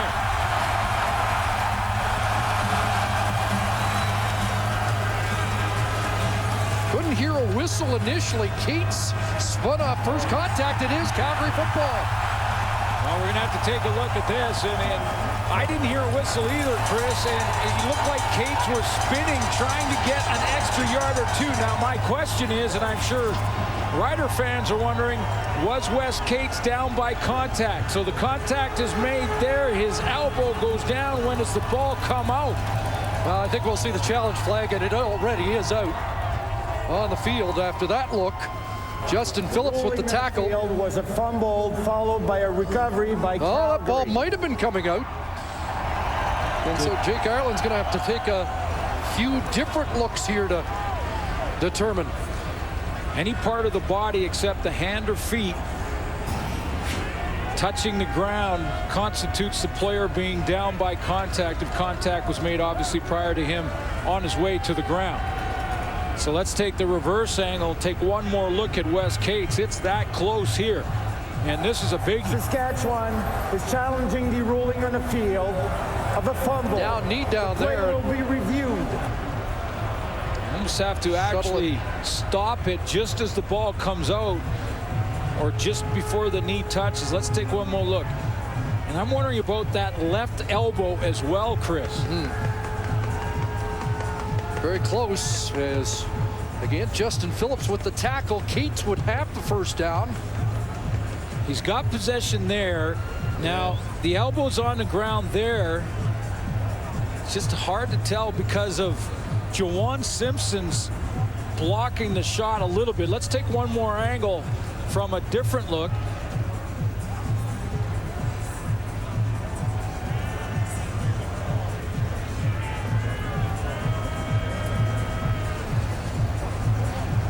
Many times this year, even with all the different looks we have, there's not enough evidence to overturn a call. And whether it was ruled a fumble or down by contact, those calls would remain. I'm not sure. That's going to be that close. And it's a critical call here.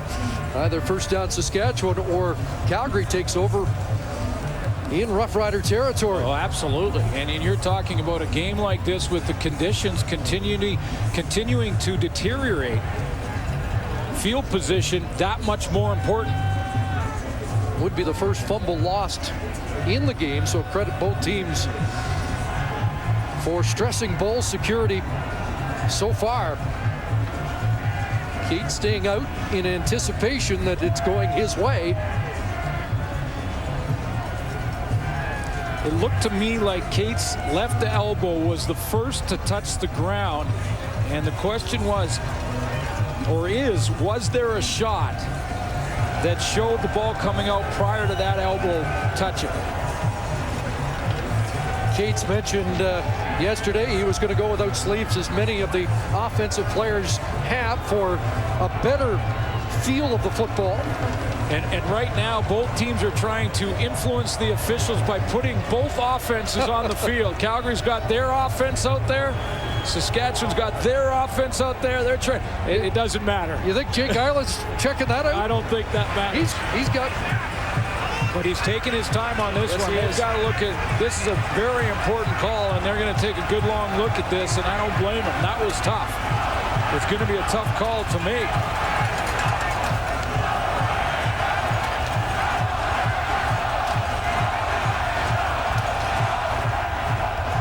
Elbow down there. Now, do you see the ball come out prior? You lose it for a second, and that's why this is going to be a tough one to overturn. That's the one angle that when you first saw it, you thought he was down before the ball popped loose, but other angles are a little tougher to determine, and this is a long review for Jake Ireland. It's one of the longest I think we've been involved with this year, and it's that important.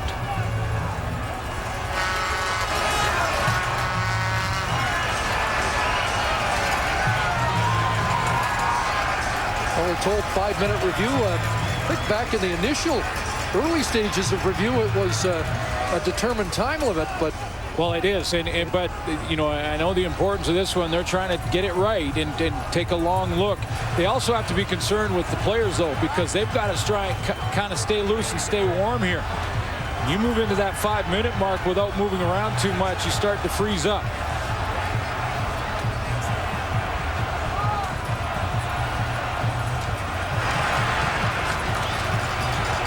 And in fairness to Jake, who is sitting in a warm review booth, it is a very difficult call. And players have got to try and stay warm now while they get this figured out. Darian Durant with no sleeves. Well, here we go.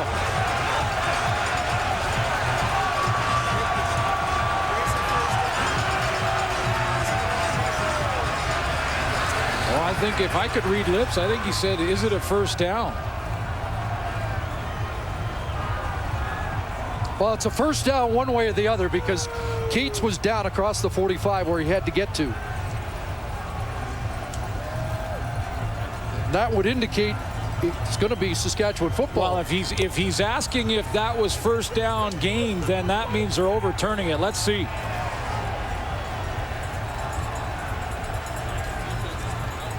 Some of the Calgary defense. Review, the ball carrier was down by contact just a bit over the 45-yard line. It will be first down, Saskatchewan. I think some of the Calgary defense overheard it because they started coming out before the announcement that Rider Nation is celebrating that call.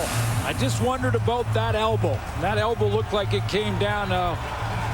Clearly, after all the looks and the time that they took in the control center, they did see that elbow touch before the ball was jarred loose. So Saskatchewan does get the first down. A new set of downs and a very important call because it would have flopped field position in a hurry.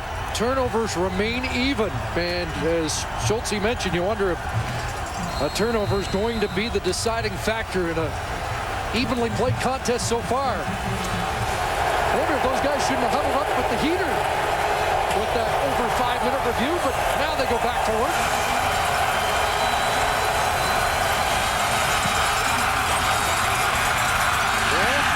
Looks for Claremont, nice catch, and Claremont breaks one tackle and battles before Justin Phillips makes a tackle, and not much there for Jason Claremont. Pickup of 3. How about Jason Claremont's semifinal catch in overtime?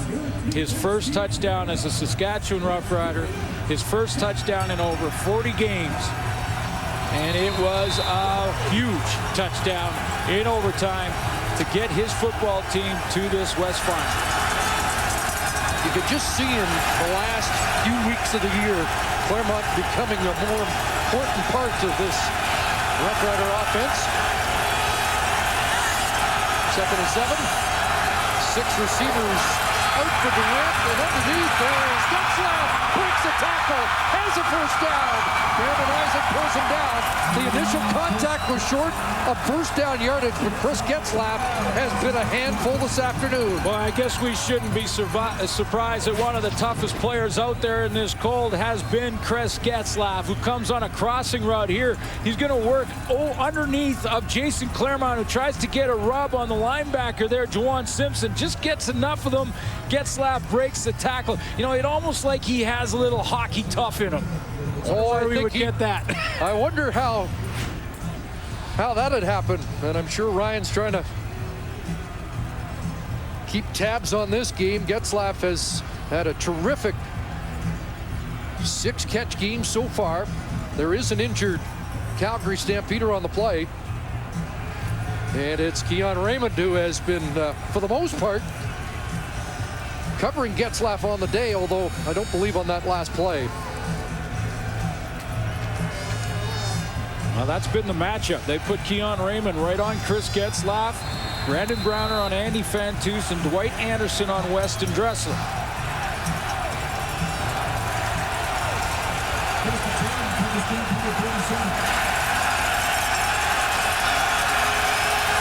Checking to see if it's Brandon Isaac in as a replacement for Raymond as Keats gets the ball, and not much there. Justin Phillips again on the stop. The Laurier product's been active today.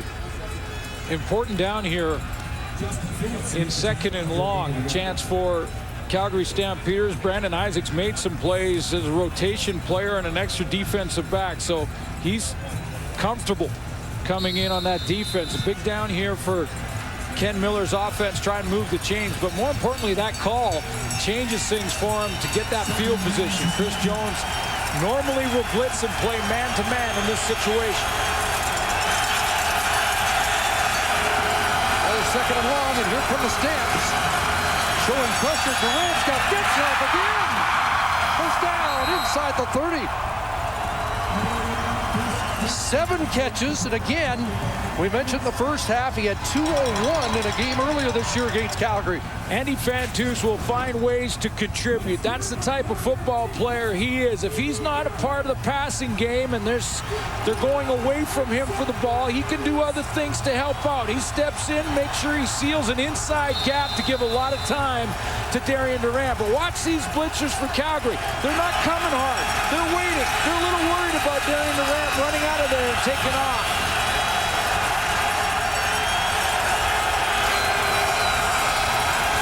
Formation and the straight ahead. Keats breaking tackles. And he has another first down inside the 20. Well, they fake Fantus on the end around. I'm not sure we've seen that play much for Saskatchewan. You know, we have Chris, but with Weston Dressler, not Fantus. So they're bringing Fantus in here now. He comes this way, and right on the opposite direction goes West Cates. So a little misdirection there, and this time it's Fantus, and they get Lysak too high, chasing Fantus around the edge.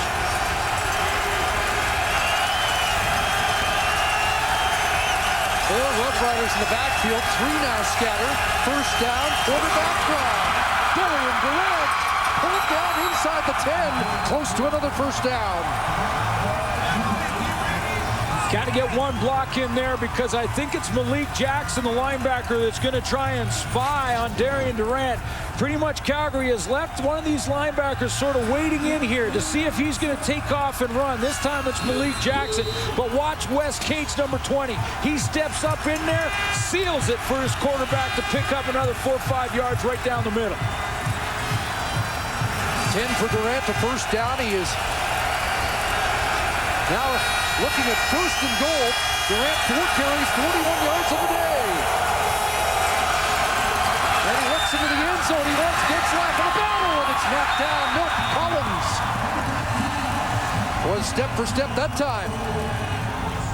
And a good no call by the official. Chris Getzlaff pointed to himself as if he wanted to come back, fight a little further back for that football, but Collins wouldn't allow him to get through his body in perfect position. Little push, little shove, but not enough to draw a penalty flag.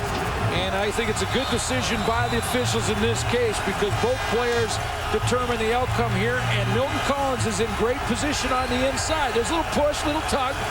They'll let that go. So it's second and goal from the 8. Durant the time, it's for the corner, flag down, Kermode, incomplete. Fantuz was matched up again on Brandon Browner. The flag was right around those two players, and Fantuz came back, indicating to the officials that he was held. Before the ball was thrown, illegal contact on the receiver, Calgary number 27. Half the distance to the goal line, first down. So it is a first down. It's the second time we've seen that play called on the Stampeders in this game. When Andy Fantuz was asked yesterday about this type of play from Browner, he didn't bite. He didn't say a word. He said, look, if there's no flag, there's no penalty. Simple as that. I have to work to get open, and I'm not going to wait for the official to make the call. Well, the official made the call there. That puts it half the distance. So now you're down on the 4-yard line if you're Saskatchewan. Second penalty by Browner. The 11th play of the drive upcoming. First and goal on the 4th. Goes to Cates. Goes Cates to the goal line. Touchdown. So after the long video review, Saskatchewan holds on to the football, and they take advantage of the break to score a major. And misdirection again. This time it's fullback Chris Zarkas going one way, and it's Wes Cates going the other way. Which guy's going to get the football? Darian Durant in the shotgun. Goes to Wes Cates. Makes himself skinny through that hole and gets to the end zone.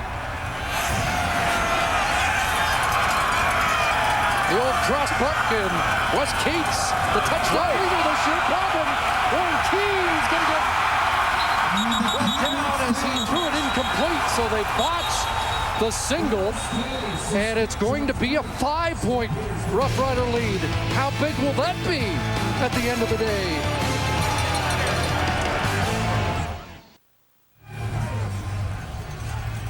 Tom Johnson and the interior defensive lineman been a problem for Saskatchewan this afternoon, but this time Jeremy O'Day, the center, steps in there, 14-year veteran. He gets a key block right at the point of attack on the touchdown for Wes Cates. Well, last week it was a huge third-quarter drive that got the Rough Riders going. And here an 11-play, 75-yard drive. It took 6 minutes and 59 seconds off the clock. Landon Talley back the other way. And boy, he keeps churning up the return yards for the Stampeders back into Rough Rider territory. Well, the ball gets slick, and when you're holding on field goals, you don't get that many reps out there, and this ball goes right through the hand. Look at this. It's caught by Keene on the fly, and Dwight Anderson. Now, we're watching this matchup between Brandon Browner and Andy Fantuz, and Fantuz is starting to get physical himself. A little cut block on that run to Wes Cates for the touchdown. Browner, a little pushing match going on. The game inside the game. So under 2 minutes left, third quarter. That Calgary offense has been on the sidelines for quite a while. They go back to work in Rough Rider territory. And Bush hooks up with Rodney Bryant. First down for Bryant. close to it around the Saskatchewan 40-yard line. Seems that's what Dave Dickinson has done, calling the plays from the sideline. He's quickly going to that whenever Henry Burris has some time on the sideline or is in a bit of a slump. He comes back with a quick pass, some quick hitch to Nick Lewis, quick hitch outside to Rombie Bryant, trying to get a completion, get some momentum. Boy, Calgary's enjoyed great field position in the second half, starting at Saskatchewan's 53 and 49 and their own 53-yard line, but haven't had a whole lot to show for it yet. And this requiring a measurement at about the 40-yard line.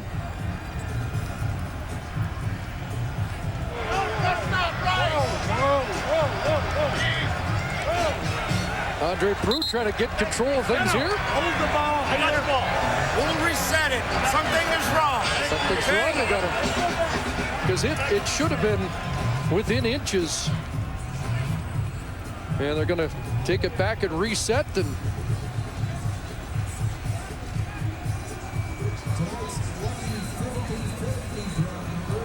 well, John Hufnagel knows the importance of taking advantage of opportunities. And you're right, the field position has been good for Calgary. They have not been able to capitalize on it enough.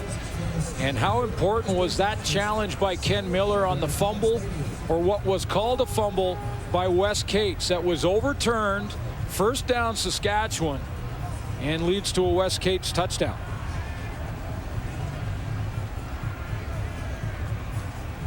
Now the chain gang comes back out across the field.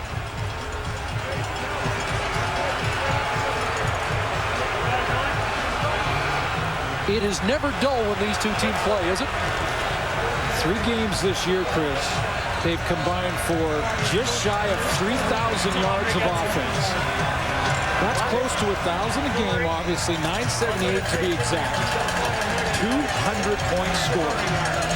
Now, they're not going to get up to those kind of totals in these conditions, but you're right. It's a shootout every time these two teams meet.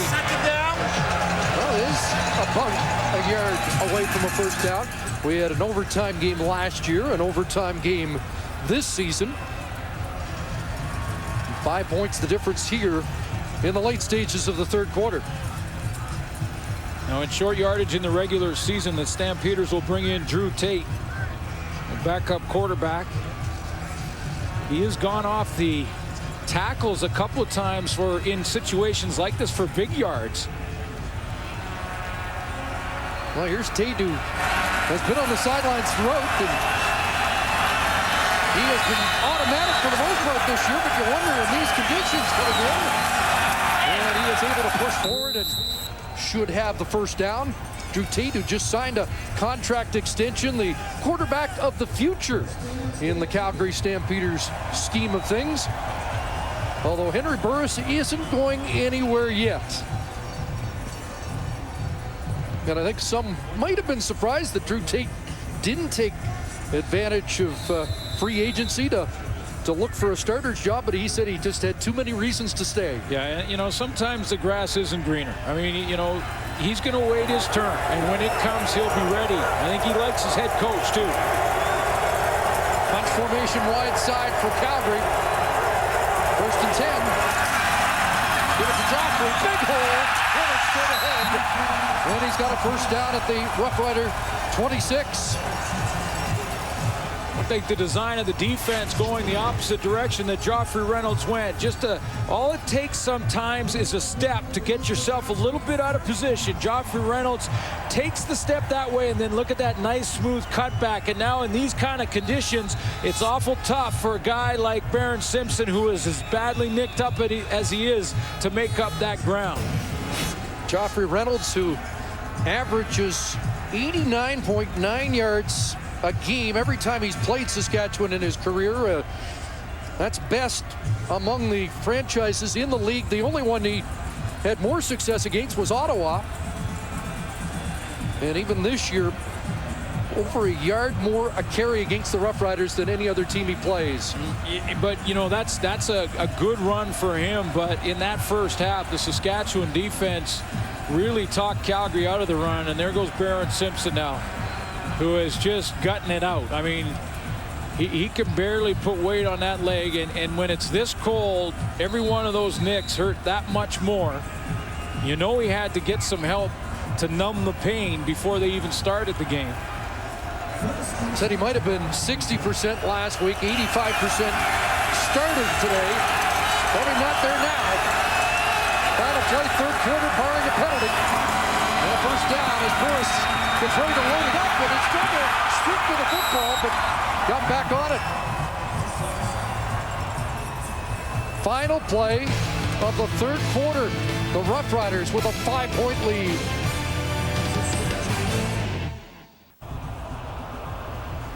Third quarter numbers are brought to you by Tim Hortons, proud sponsor of the CFL. Well, penalties are an issue for the Calgary Stampeders in this game, but still, when you look at the columns, pretty close game between these two teams, like it is every single time they meet. It was Montreal by a bunch in the Eastern Final, and that might not shock a lot of people, but it really is no surprise that here we are heading into the fourth quarter of the Western Final, and it's still anybody's ball game. You know, one stat that's not up there right now is Darian Durant rushed for 41 yards in the three quarters. Henry Burris rushing just 1 yard. And that has been a bit of a difference between these two offenses. Burris lost yardage on the last play of the third quarter, so he looks at 2nd and 14 here. Nick Lewis in motion. Jabari Arthur stays in the block, but they get to him anyway. Byron Bullock off the edge gets to Henry Burris. And it's the second sack of the game for the Roughriders. You know, and it's the second time that Byron Bullock has caught one of the receivers for Calgary inside. This time it's going to be Jabari Arthur right here. Now, Bullock is going to come here. He doesn't come outside. What he does is he comes inside. And watch how it takes 23 Jabari Arthur a second to realize it. He comes just inside the tackle, just misses him on that block, and that's the guy who sacks Henry Burris in the backfield. Byron Bullock did it in the first half against Kenyon Rambo, that time against Jabari Arthur. And with the sack, it forces Calgary out of trying a field goal. Instead, Burke Dales will look for the corner with the line drive kick, and Bryce Mullen wants it in the end zone and gets it. So it's a single point, and Dales a missed opportunity to back Saskatchewan up. That's two. That's twice now in field position where he's kicking on Saskatchewan's side of the field. And Burke Dales has been excellent. The all-Canadian punter this year. He's been excellent all year at it, but that's the second time he's put in the end zone. That single doesn't help Calgary. They needed the field position. Yeah, that's the most improved part of his game, but not today so far. And so the Roughriders will get the ball at their 35. Until the last Saskatchewan touchdown, and that single, all the points had been at the opposite end of the field, the one that the Roughriders are driving towards. If there's a breeze here, and thankfully it's not much, it is at the back of the Roughriders. Durant guns it in. Is it a catch? Devon Simpson says no. Looks like they're going to mark it at the 41. And a 6-yard pickup for Weston Dressler. Yeah, it looked like Dressler fought it a little bit, but the officials didn't hesitate to mark the spot, and it'll put Darian Durant in second in a real manageable situation inside of 5 or barely at 5. Dressler, a North Dakota native who was frolicking this week in the snow at practice at Mosaic. Boy, some of the riders saying they've never practiced in conditions quite like that before. Here's the slant, and Claremont, what a sure-handed catch that was for the first down. Well, one thing you know about Jason Claremont is he is going to be one of those blood and guts guys. I mean, he has no problem with the cold or the contact or anything like that. I mean, he takes a hit a little early there from Brandon Isaac. He fights that off and still makes the catch.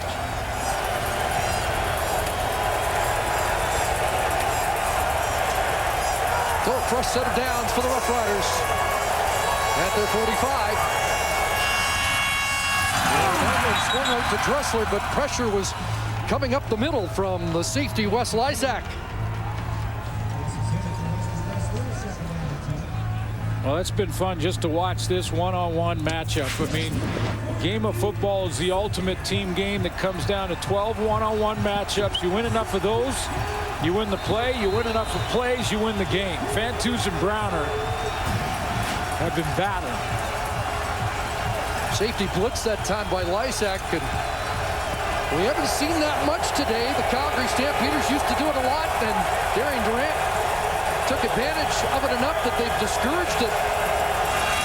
2nd and 10. Browner on the rush again. They dump it off to Cates. Comes back. And Wes Cates close to a first down when he looked like he would be short. And we're going to need a measurement here, and Ken Miller may have a decision as the ball's marked on the Roughriders side of the midfield stripe. You know, sometimes you draw them up and you have the perfect defense called, and it's not executed correctly, and a great individual effort beats the perfect call defensively. Chris Jones called the perfect defense there. He dropped everybody. He had his linebackers rallying to a swing pass to Wes Cates. They're close enough they can go now. Chris Jones calls the perfect defense. His linebackers come up in good angles to make a tackle, which what should have been short of by about 6 yards.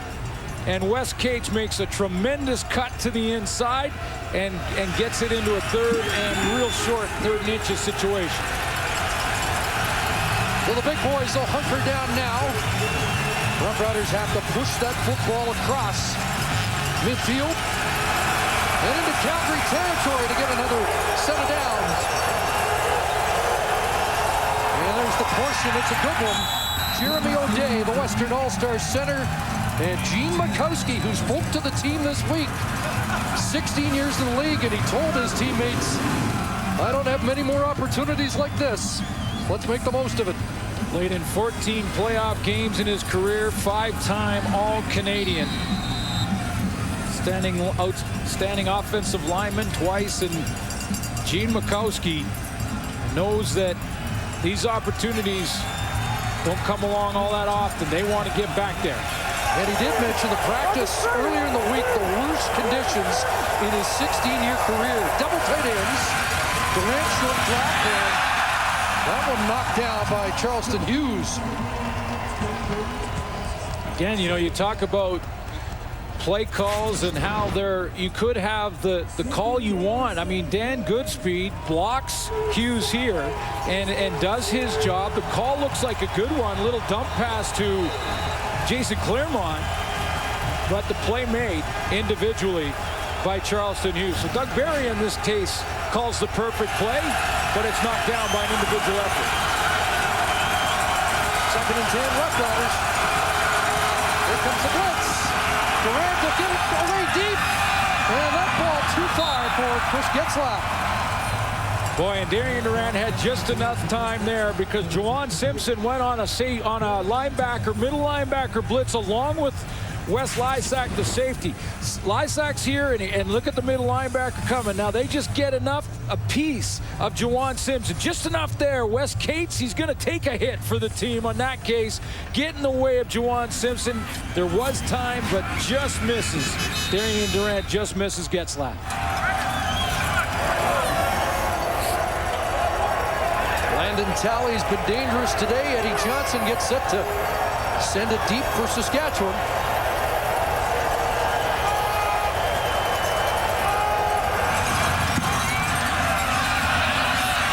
High kick, and that will go out. Let's see where they mark that. In and around the 20-yard line, and right at the 20.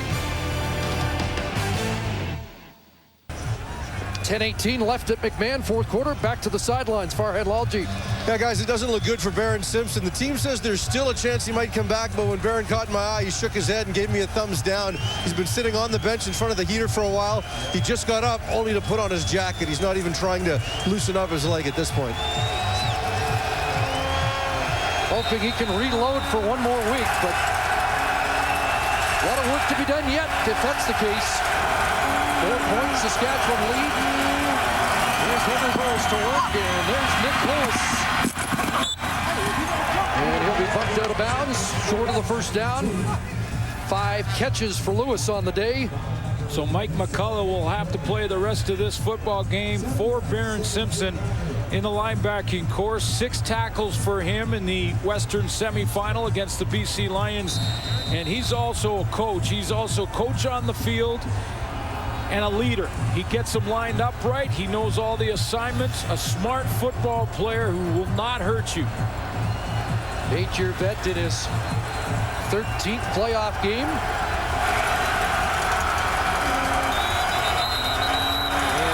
Doesn't like what he sees on timeout. 2nd and 3 and has to use his timeout. That may be big.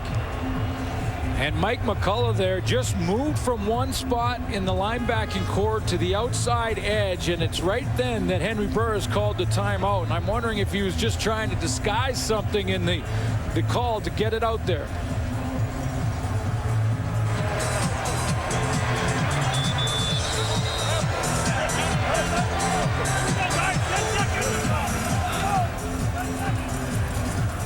Career high this season in sacks with 4. 11 playoff games, and in those games 11 tackles, but getting a lot of playing time this year in special situations, and of course that semifinal last week. So Mike McCullough will go the rest of the way. Last year Ray Williams went down with an injury, and McCullough had to play an extended time as the middle linebacker, and the Roughriders defense didn't miss a beat. 2nd and 3. Short drop over the middle. Nick Lewis has the catch. James Patrick the tackle, but Nick Lewis, another 2nd down conversion. Calgary attacks the middle with Nick Lewis. Just inside, Joffrey Reynolds goes out, gets inside of James Patrick, and you wonder how much that Henry Burris thought about James Patrick and closing in on that football. Remember, he had an interception just before halftime. Interception in last year's Western Final as well. That's the 3rd catch for a first down in this game on a 2nd down conversion play by Nick Lewis. Reynolds. And he gets across the 35. 4 for Reynolds. Marcus Adams on the tackle. Joffrey 10 carries, 53 on the day. Yeah, and we talked about Barron Simpson and his run-stopping ability and how he's gutted it out, but let's also point out a couple of guys in the middle, and Keith Sholigan and Marcus Adams here, who have contained Joffrey Reynolds. He had over 100 yards in one of their games. It's been an issue for them, not here this evening. The run defense much better for Saskatchewan in this game. Spruce Grove native Keith Sholigan trying to get to a great cut in his own backyard. There's a heck by Robbie Bryant, breaks a tackle, foot race, and Robbie Bryant with a big gain in the Rough Rider territory.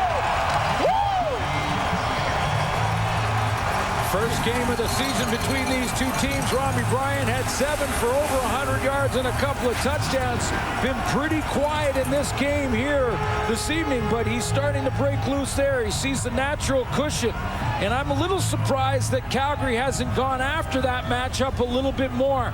No Omar Morgan out there. They've got the newcomer on the corner in Nick Graham, and they really haven't tested him until that play right there. Was a flag late.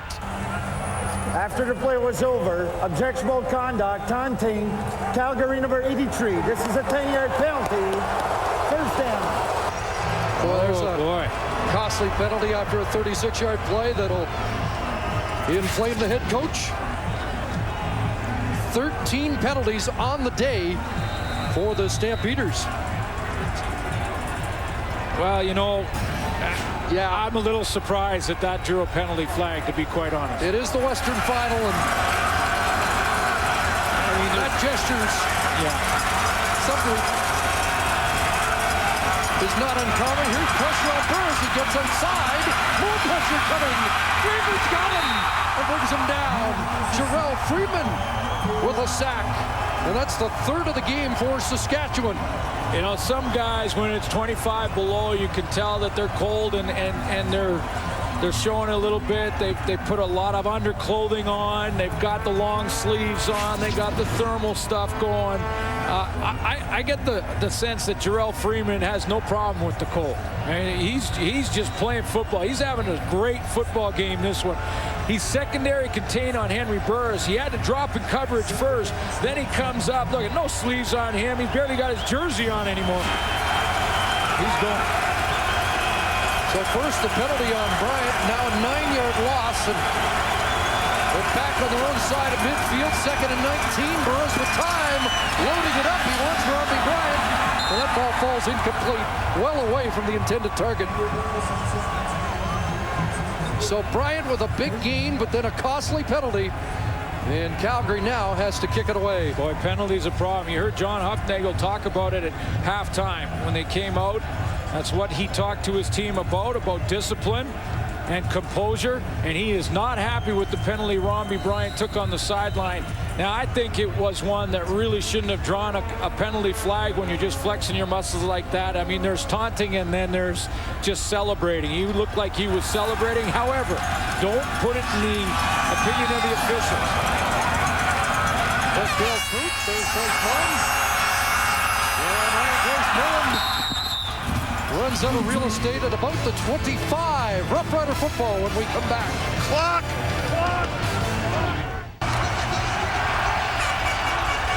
Who gets sent out of the West to the Grey Cup game? Anthony Calvillo by the fire, unsure, watching the second half. Wondering who his opponent will be. The Rough Riders have the lead in the football. Little pump here, Darian Durant down the sidelines.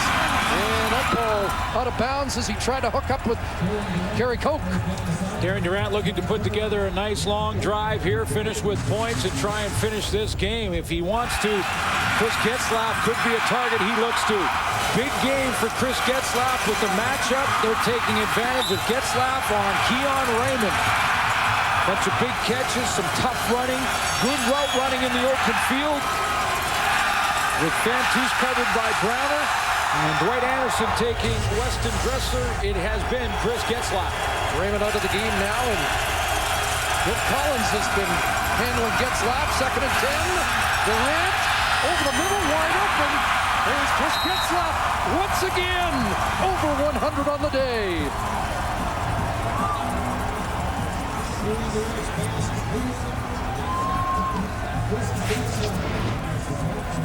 Against the Calgary Stampeders. We talked about his 200-yard game this year. In 09, he had a 100-yard game. His only other.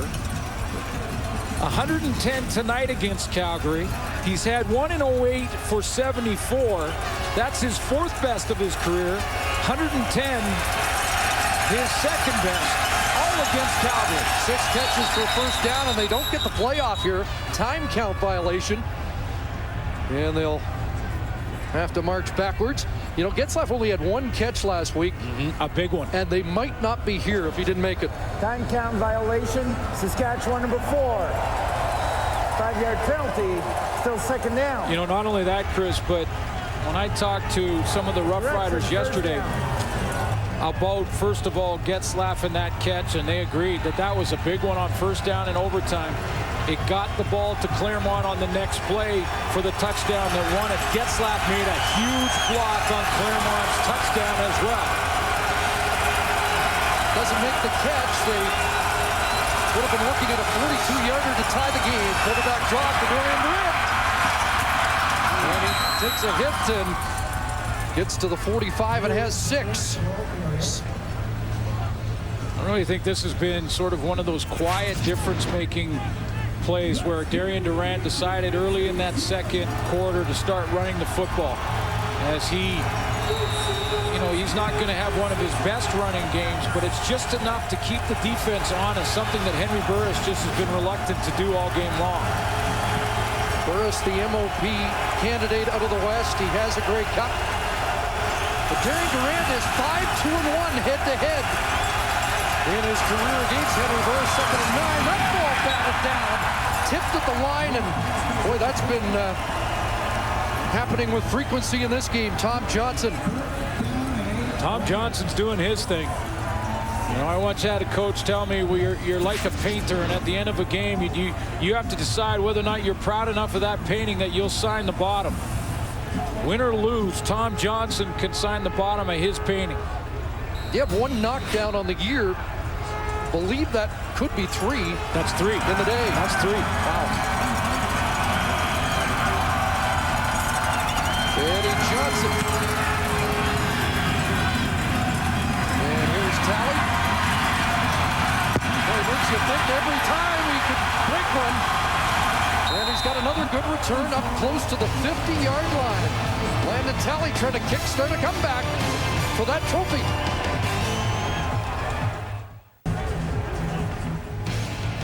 The CFL on TSN is brought to you in part by Wendy's Baconator, the official hamburger of the CFL.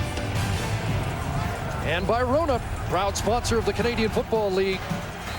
Rona, doing it right. Stamped down by 4, have the ball at the 48. 4 minutes to go. And Burris under duress again. Downfield, and he's got a completion, short yardage, but he's got Kenyon Rembo, who's been quiet for the most part today. And, well, we talked a lot about the weather today. Frigid conditions, minus 26 wind chill, and here comes the snow. Well, the wind has picked up as well, so Henry Burris has got to drive half the field against the Rider defense, against the clock, and into a driving wind with the snow starting to fall heavier. I'm thinking if it gets to minus 30 wind chill, Lalchi's got to put a hat on. Big 2nd and 6 upcoming. Short drop over the middle and incomplete. Wanted Nick Lewis. Tad Cornegay was in perfect position on the trail, and how important has Tad Cornegay been to this football team this year? Mr. Versatility. He really is. I mean, he's a guy you want in your band. He could play drums, he could play bass, he could take lead guitar. This guy could play it all. He's underneath, inside position, little push and shove. Nick Lewis wanted a penalty, no penalty there. They're going to allow that. Asking for the face mask call, didn't get it. Still lots of time, so John Hufnagel sends the punt team on. Wide side halfback, wide side corner, short side linebacker, strong side linebacker, all positions Tad Cornegay has played this year. You think he should go? No, I'm just wondering if anything's on here. Is this the spot on the field? Is this a time in the game where you might try a fake? Or do you just kick it away and I guess you just got to play conventional now, don't you, with 3:03 to go? Set to read 3 minutes, 11 seconds remaining. Or 3:11 to go. Well, this is the place on the field that you try those things. Saskatchewan has been susceptible to fakes at times this year. You know what, though, Chris? It looks to me that they may not even put their punt return team out there. They may be leaving their defense. I see Tad Cornegay out there. Jarrell Freeman as well, LaRon Mitchell. And Dales does boot it away. There's Mullen to field it inside his 20 and has to eat the football, and it's still loose. And it's picked up. Wes Lysak goes. Saskatchewan gets back on it. That could have been a touchdown for Calgary. Jarrell Freeman instead gets on the ball for Saskatchewan.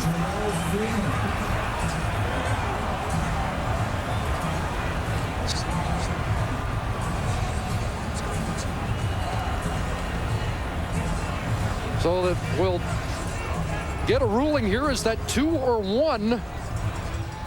As the officials confer. The ball was brought in goal by Calgary and recovered by Saskatchewan in goal. By rules, it will be Saskatchewan's ball, 1st down and 10 at the 25-yard line.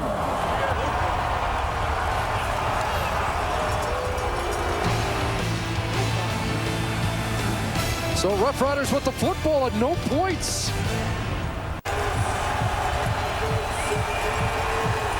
There's the man of the hour for Saskatchewan Roughriders right here, Jarrell Freeman, who keeps hustling on the play. The ball is fumbled around, fumbled into the end zone. They're basically ruling it no point at this juncture, and the ball on the 25 for Saskatchewan, saying that it was pushed into the end zone by Calgary and recovered by the Saskatchewan Roughriders. And we wondered if it might be 1 or 2. It's nothing, and if it was 1, they'd have the ball at the 35, but on the change of possession, they give Saskatchewan the football at the 25-yard line, and Wes Keats up over the 30, and it remains a 4-point game. And what a huge break for the Roughriders. And as you mentioned, well, alert play by Jarrell Freeman. Yeah, and I call it hustle. I mean, that's a great example for amateur football players. Hey, it doesn't matter what the play or what you're doing. When you hustle down and you keep moving on the field, you never know what's going to happen. Jarrell Freeman hustles on that play. The play was basically over for him, but he kept hustling, got down there, and saves the day right now at this point for Saskatchewan. We'll see. There's lots of time. It's a big play here. If Saskatchewan can convert, they can really take some time off the clock and take a stranglehold on this thing. Over the middle, the Keats, and they'll be close to a first down. Forward progress is the 35. That'll move the chains, and we're under 2 minutes left. Calgary Stampeders didn't even rush that time. They basically allowed Darian Durant to stand there and just pick his spot. No pressure. Even in the middle, Devon Claybrooks just stands up. He doesn't come even and push Jeremy O'Day backwards towards the quarterback. Chris Jones decides to just leave him on the line and try and swat that ball down. And Darian Durant able to move the chains, get a new set of downs. And Calgary use their timeout. Clock running here. Durant working it. And they just get it off. Keats, left side. Up to the 44-yard line. And now within a 2nd and 2 of really taking charge. Wes Keats has a couple of catches in this game and a big 8-yard run there. Well, this is when it's important. This is when your running game comes in. The Saskatchewan Roughriders have 102 yards rushing in this game and under 100 for the Calgary Stampeders. Just thinking back to last year at McMahon, the Grey Cup game, Saskatchewan came up 1 first down short and had to give it back to Montreal. Can they move the chains again here with Keats? Straight ahead, pushing the pile, and he has a first down. And the clock will tick down. Well, they stop at 1:03 to reset. Chris, all year the Saskatchewan Roughriders have been avoiding the question and asking the media and fans not to talk about how last year ended. But you know, for every one of these players, it's been in the back of their mind that the goal this year to get back was to erase the memories of how it happened, how it ended in the Grey Cup right here in McMahon Stadium. They're under a minute away from achieving that goal and getting back to that game. Again, working that play clock. And they're going to take a knee here. 42 seconds remaining. And this one is just about done because they can burn off about 39, 40 seconds. 4-point lead. Calgary can't stop it with a timeout. You're right. You can go. You got 2 20-second huddles. And on that last one, if you snap it with 3 or 4 left, run around, kill it off, throw it up in the air out of bounds, you've got a chance to just kill the clock. Under a half minute to go here. Working it right down. And now down with under 20 seconds to go. And the Saskatchewan Roughriders are going to get a chance for redemption. Darian Durant celebrating. They want to execute the last 19 here as they whistle it in. And the coaching staff, Chris, are wanting to make sure that they run one more play. You don't want to have a penalty in the last play of the game. Make sure you got the right number. Exactly. Winding down, the Saskatchewan Roughriders are going to the Grey Cup for the third time in 4 years. They'll ride to Edmonton to meet the Montreal Alouettes in the 2010 Grey Cup Classic. And Darian Durant, Chris, becomes the second quarterback in CFL history to take his team to the Grey Cup in his first 2 years as a starter. The other was Ricky Ray. What's up? Good job, guys. All right, good. We'll set that up. Okay. Hey, What a great scene that is. Good job, dude. Durant triumphant over Henry Burris on this day, and we have a rematch in the 2010 Grey Cup. And the Saskatchewan Roughriders get the chance they've been working for all year. They get a chance at a do-over. Down early, down by 11, but 2 late touchdowns in the first half and a gritty, tenacious defense in the second. And Ken Miller and the Saskatchewan Roughriders are donning Western champion hats as we join Farhan Lalji with the hero of the night. Darian, it didn't start well. You got down 11-0 real quick, but just like last week, just like last year's Western final, you stayed with it. I mean, that's been a tale of us, man. We never quit. We never give up. We seem to show out when adverse situations come up. Just a huge win for us. Once again, Andy Fantus goes without a catch. Dressler had one, but you found Getzlaff, you found Cates, you got others involved. Exactly. I mean, they're a great defensive team. If they want to take out some guys, we have other guys that can hurt you, and we did a great job of that tonight.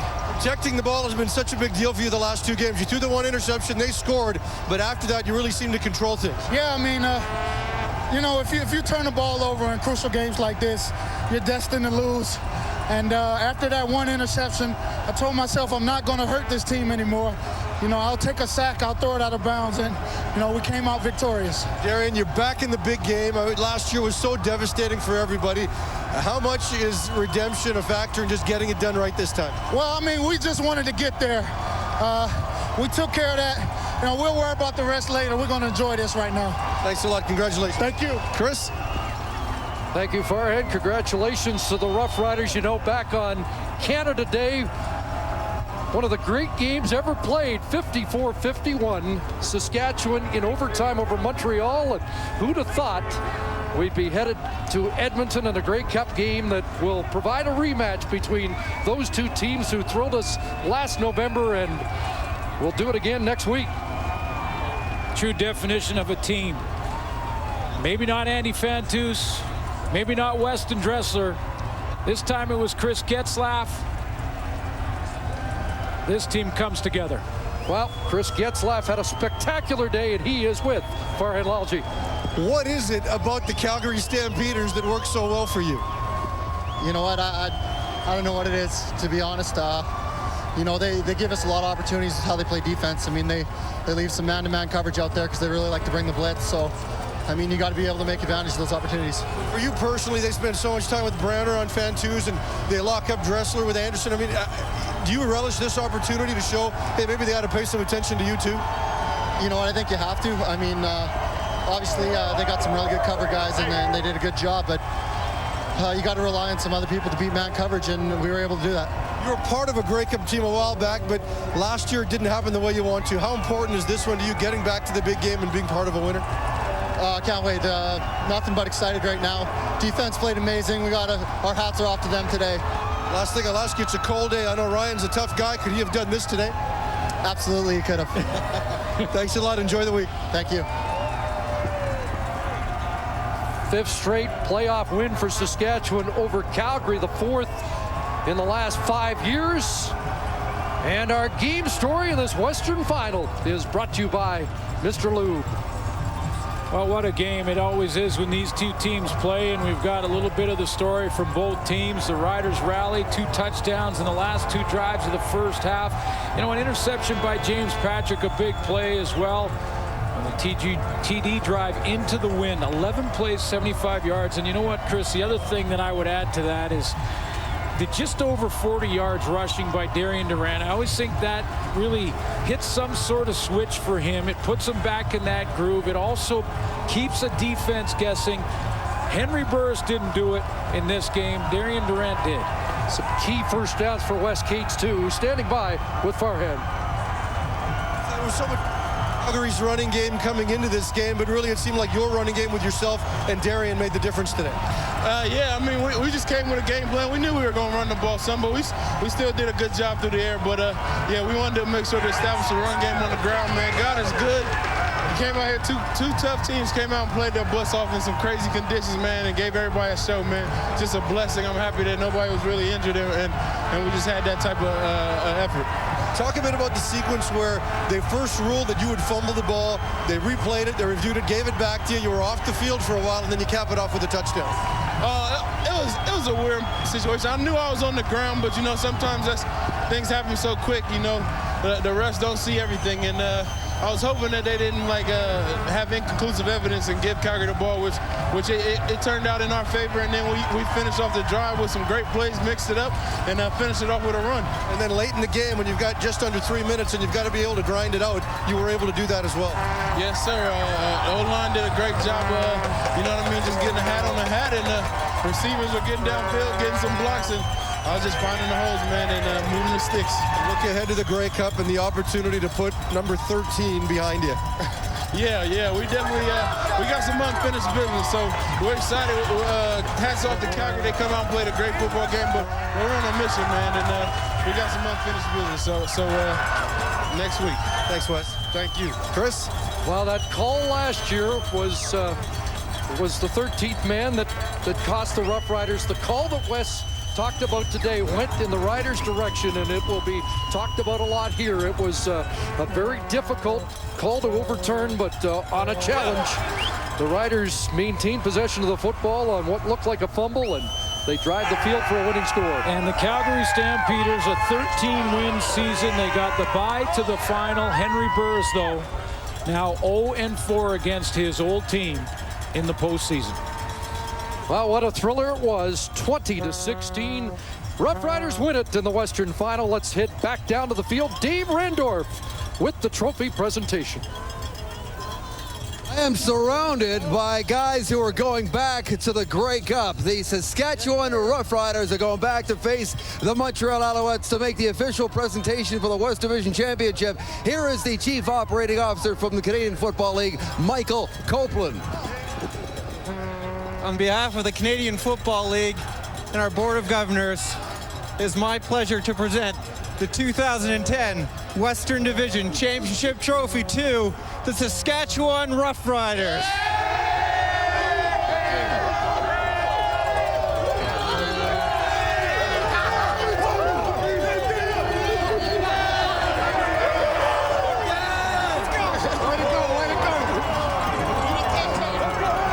I'm gonna get the head coach over here. Come on over here, Ken. We're gonna make our way out of the crowd.